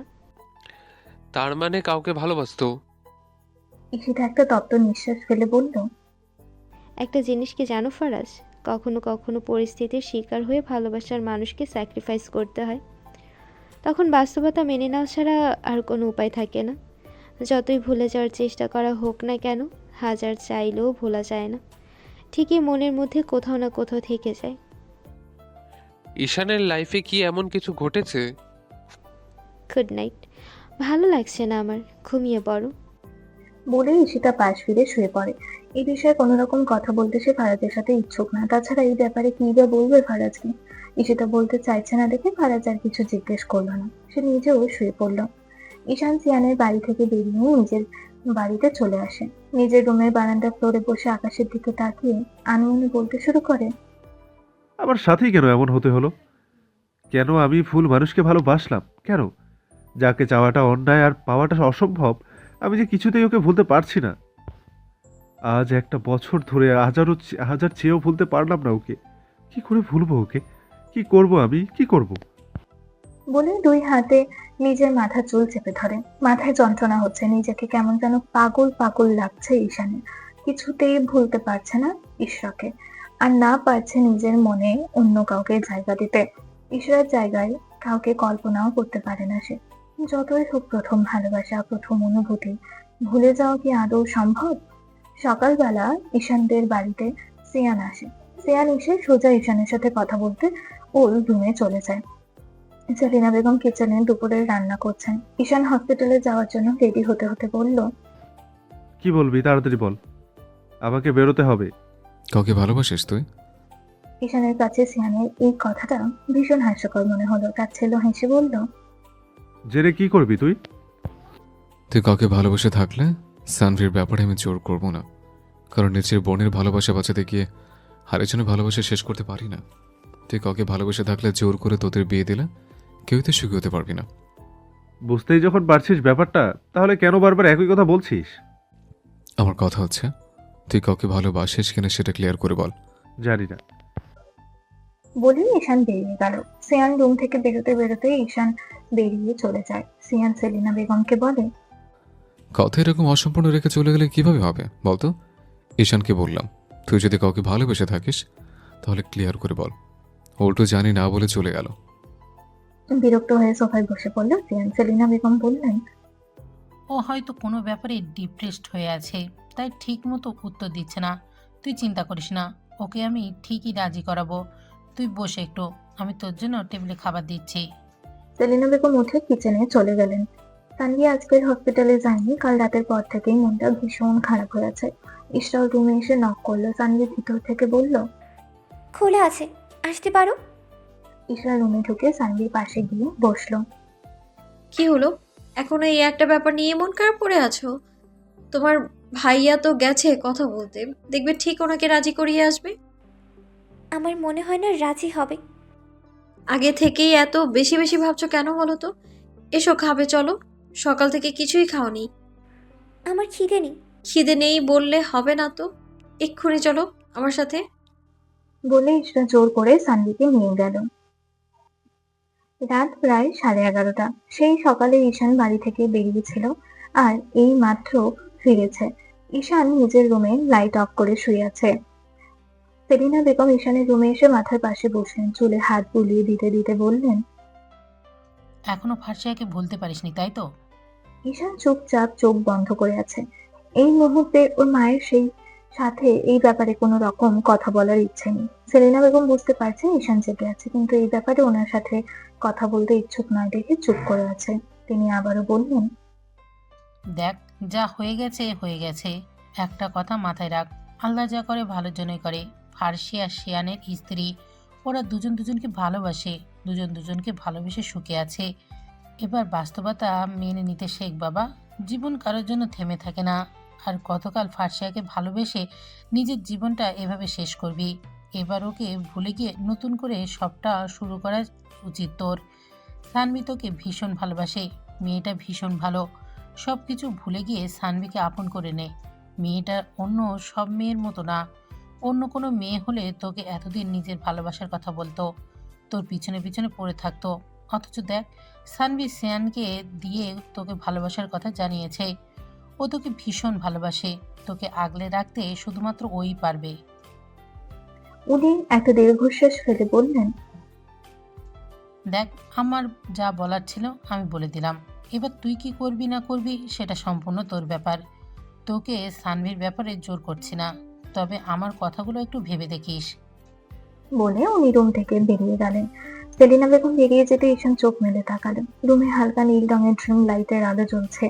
সেলিনা বেগম বেরিয়ে যাওয়ার সময় ড্রিম লাইট অন করে গেছে। ঈশান উঠে বসলো। মায়ের কথাগুলো এখনো কানে বাজছে। অনেকক্ষণ ধরে মায়ের কথাগুলো নিয়ে ভাবলো ঈশান। আসলে ওর মা ভুল কিছু বলেনি। আর কতদিন কখনো না হওয়া জিনিসটার পিছনে ছুটবে? এবার সত্যি নিজের জীবনটা নতুন করে সাজানো উচিত। পুরনো অতীত ভুলে থাকা কষ্টকর হলেও ভুলে যাওয়া উচিত। জীবন কারোর জন্যই থেমে থাকে না, নতুন করে সবটা শুরু করা উচিত। এসব ভাবতে ভাবতে ঈশান বালিশের পাশ থেকে ফোনটা হাতে নিল। ফোনের গ্যালারি জুড়ে ঈশান বেশ কিছু ছবি আছে। ঈশান ছবিগুলো একবার দেখে নিয়ে ডিলিট করে দিল। এই ছবিগুলো বিভিন্ন সময় ঈশার অপছবি তুলেছিল। ফোনের গ্যালারি স্ক্রল করতে করতে সানভিদের নবীন বরণ অনুষ্ঠানের কিছু ছবি পেল। তখন ঈশানরা সেকেন্ড ইয়ারে ছিল। হঠাৎ একটা ছবিতে ঈশানের চোখ আটকে যায়। সকল নবীন স্টুডেন্টদের গ্রুপ ফটো। সব মেয়েরা শাড়ি পরে আসলেও সানভি শাড়ি পরেনি, সবুজ রঙের একটা গাউন পরে এসেছিল। যদিও এই ছবিগুলো আগে তেমন একটা ভালোভাবে খেয়াল করেনি ঈশান, তবে আজকে বেশ ভালোভাবে খুঁটিয়ে খুঁটিয়ে সানভির ছবিটা দেখছে সে। কাঁধে কিছুটা নিয়ে অব্দি কার্ল করা চুল আর সবুজ রঙের গাউন পরিহিত মেয়েটার হাস্যোজ্জ্বল মুখশ্রীর দিকে কিছুক্ষণ তাকিয়ে রইল ঈশান। না, মন্দ নয় মেয়েটা, আলাদা একটা স্নিগ্ধতা রয়েছে চেহারায়। ঈশার চুল লম্বা আর সানভির চুল কিছুটা ছোট। ঈশা শান্ত আর সানভি খানিকটা চঞ্চল, এইটুকুই পার্থক্য ওদের দুজনের। কখনো তেমন ভাবে সানভির দিকে দৃষ্টি দেওয়া হয়নি ঈশানের। সেরকম চোখে দেখেনি বলেই হয়তো মেয়েটার প্রতি কখনো ভালো লাগা কাজ করেনি। তবে এখন বেশ অনেকক্ষণ ধরে ভালো করে দেখেছে সানভিকে। আরো কিছু ছবিও আছে ওই দিনের। ঈশান বেশ কিছুক্ষণ সময় নিয়ে সেই ছবিগুলো দেখলো। অতঃপর ফোনটা অফ করে পাশে রেখে শুয়ে পড়লো। চোখ বুজে ভাবতে লাগলো। যা বলার কাল সকালেই বলবো। সকালবেলা ব্রেকফাস্ট টেবিলে সেলিনা বেগম ব্রেকফাস্ট সার্ভ করছেন।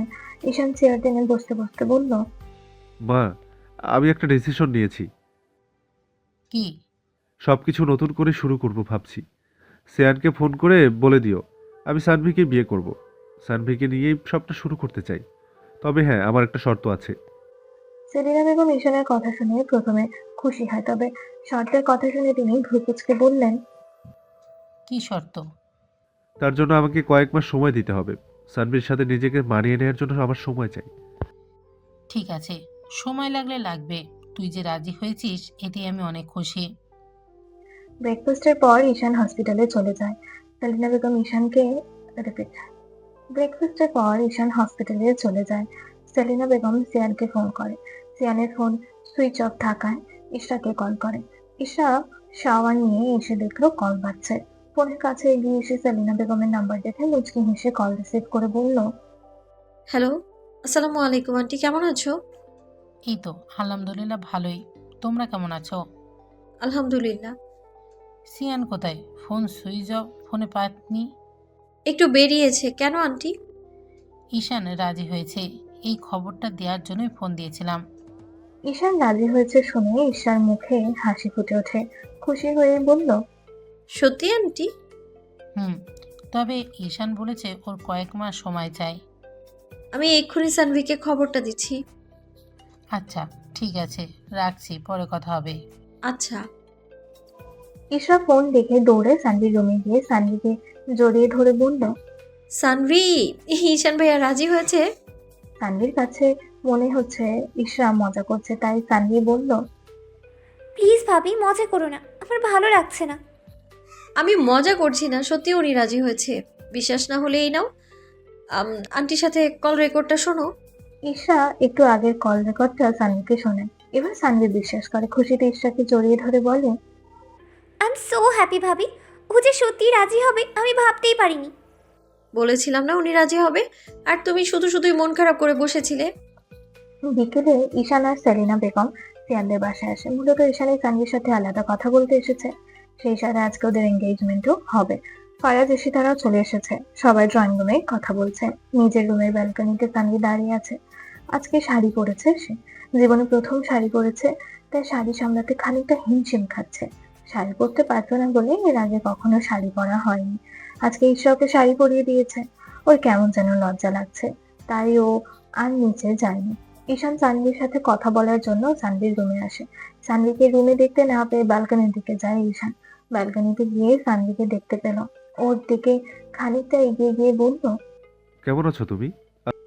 ঈশানের কণ্ঠ শুনে আজকে কেমন যেন লজ্জা লাগছে সানভি। আগে নর্মালি কথা বলতে কোনোদিনও এমন হয়নি। তখন তো আর ঈশান জানতো না যে সানভি ঈশানকে ভালোবাসে, কিন্তু এখনকার ব্যাপারটা আলাদা। সেদিন সিয়ান যখন বলেছিল সানভি ঈশানকে ভালোবাসে, তারপর থেকে আর কথাই হয়নি। সানভি না তাকিয়ে বলল, ভালো, আপনি? আলহামদুলিল্লাহ। ঈশান সানভির সামনাসামনি দাঁড়িয়ে বলল, তুমি যে আমাকে আগে থেকে ভালোবাসতে কখনো বলনি যে।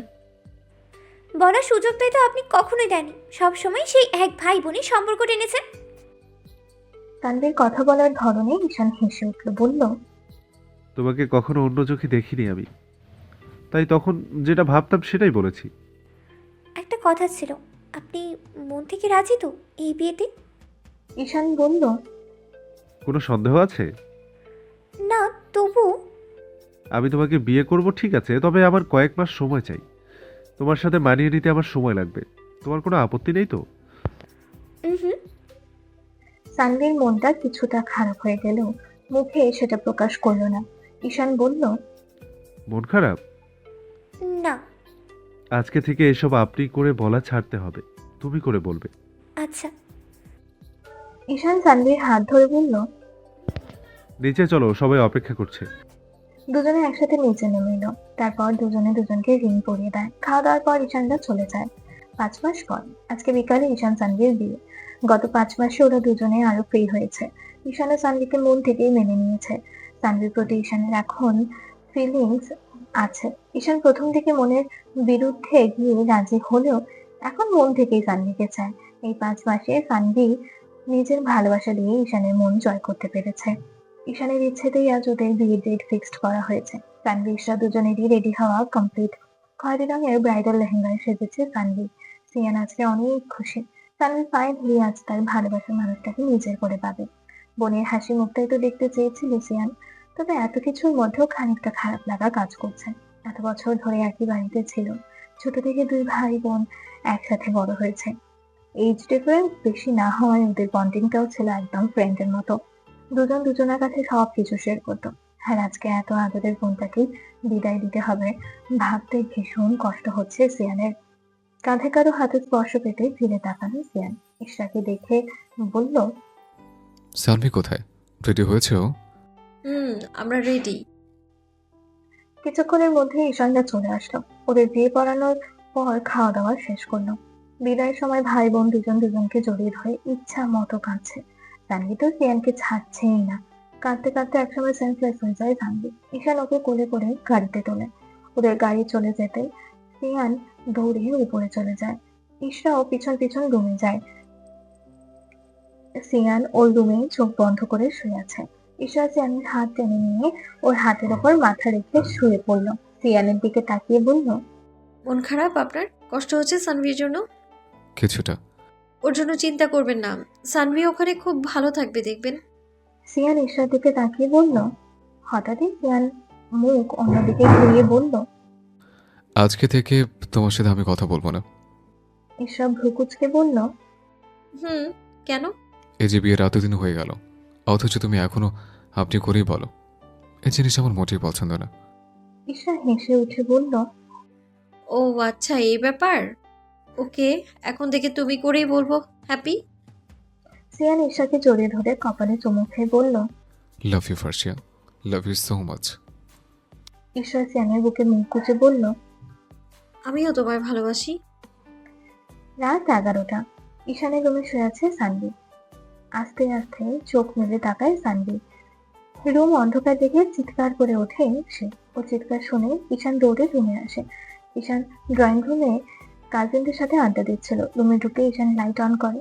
আশেপাশে চোখ বুলিয়ে সানভি বুঝতে পারে ও ঈশানদের বাড়িতে আছে। সানভির প্রিয় ফুল সাদা গোলাপ, তাই সাদা গোলাপ দিয়েই পুরো রুমটা ডেকোরেশন করা। ঈশান এগিয়ে এসে বলল, কি হয়েছে, ঠিক আছো তুমি? অনেক কেঁদেছো, রেস্টের প্রয়োজন ছিল তাই ডাকিনি। ঈশিতা খাবার নিয়ে এসে সানভির পাশে বসে বলল, এবার খেয়ে নাও, খাওয়া শেষে তারপর না হয়। বলে ঠোঁট চেপে হাসে। ঈশান ডালকি চোখে তাকিয়ে বলল, খুব পেকেছিস না? বের হ রুম থেকে, বের হ। ঈশিতা বলল, বের তো হয়েই যাব, তার আগে তোমার বউকে খাইয়ে দিয়ে যাই। আমার বউকে আমি খাওয়াতে পারবো, তুই যা। ঈশিতা বলল, যাচ্ছি যাচ্ছি। ঈশান সানভিকে খাইয়ে দিল। ঈশান খাবার প্লেটটা বেড সাইড টেবিলে রেখে পিছনে ফিরতেই সানভি ওকে জড়িয়ে ধরলো। জড়িয়ে ধরেই বলল, আমি আপনাকে ভীষণ ভালোবাসি ঈশান। ঈশান মুচকি হেসে 2 হাতে সানভিকে শক্ত করে জড়িয়ে ধরে বলল, ভালো লাগা থেকে কখন যে ভালোবেসে ফেলেছি সেটা নিজেও জানি না আমি। আজ প্রথমবারের মতো বলছি, আমিও তোমাকে ভালোবাসি। ঈশানের মুখ থেকে কাঙ্ক্ষিত কথাটা শুনে সানভির ঠোঁটের কোণে হাসি ফুটে উঠল।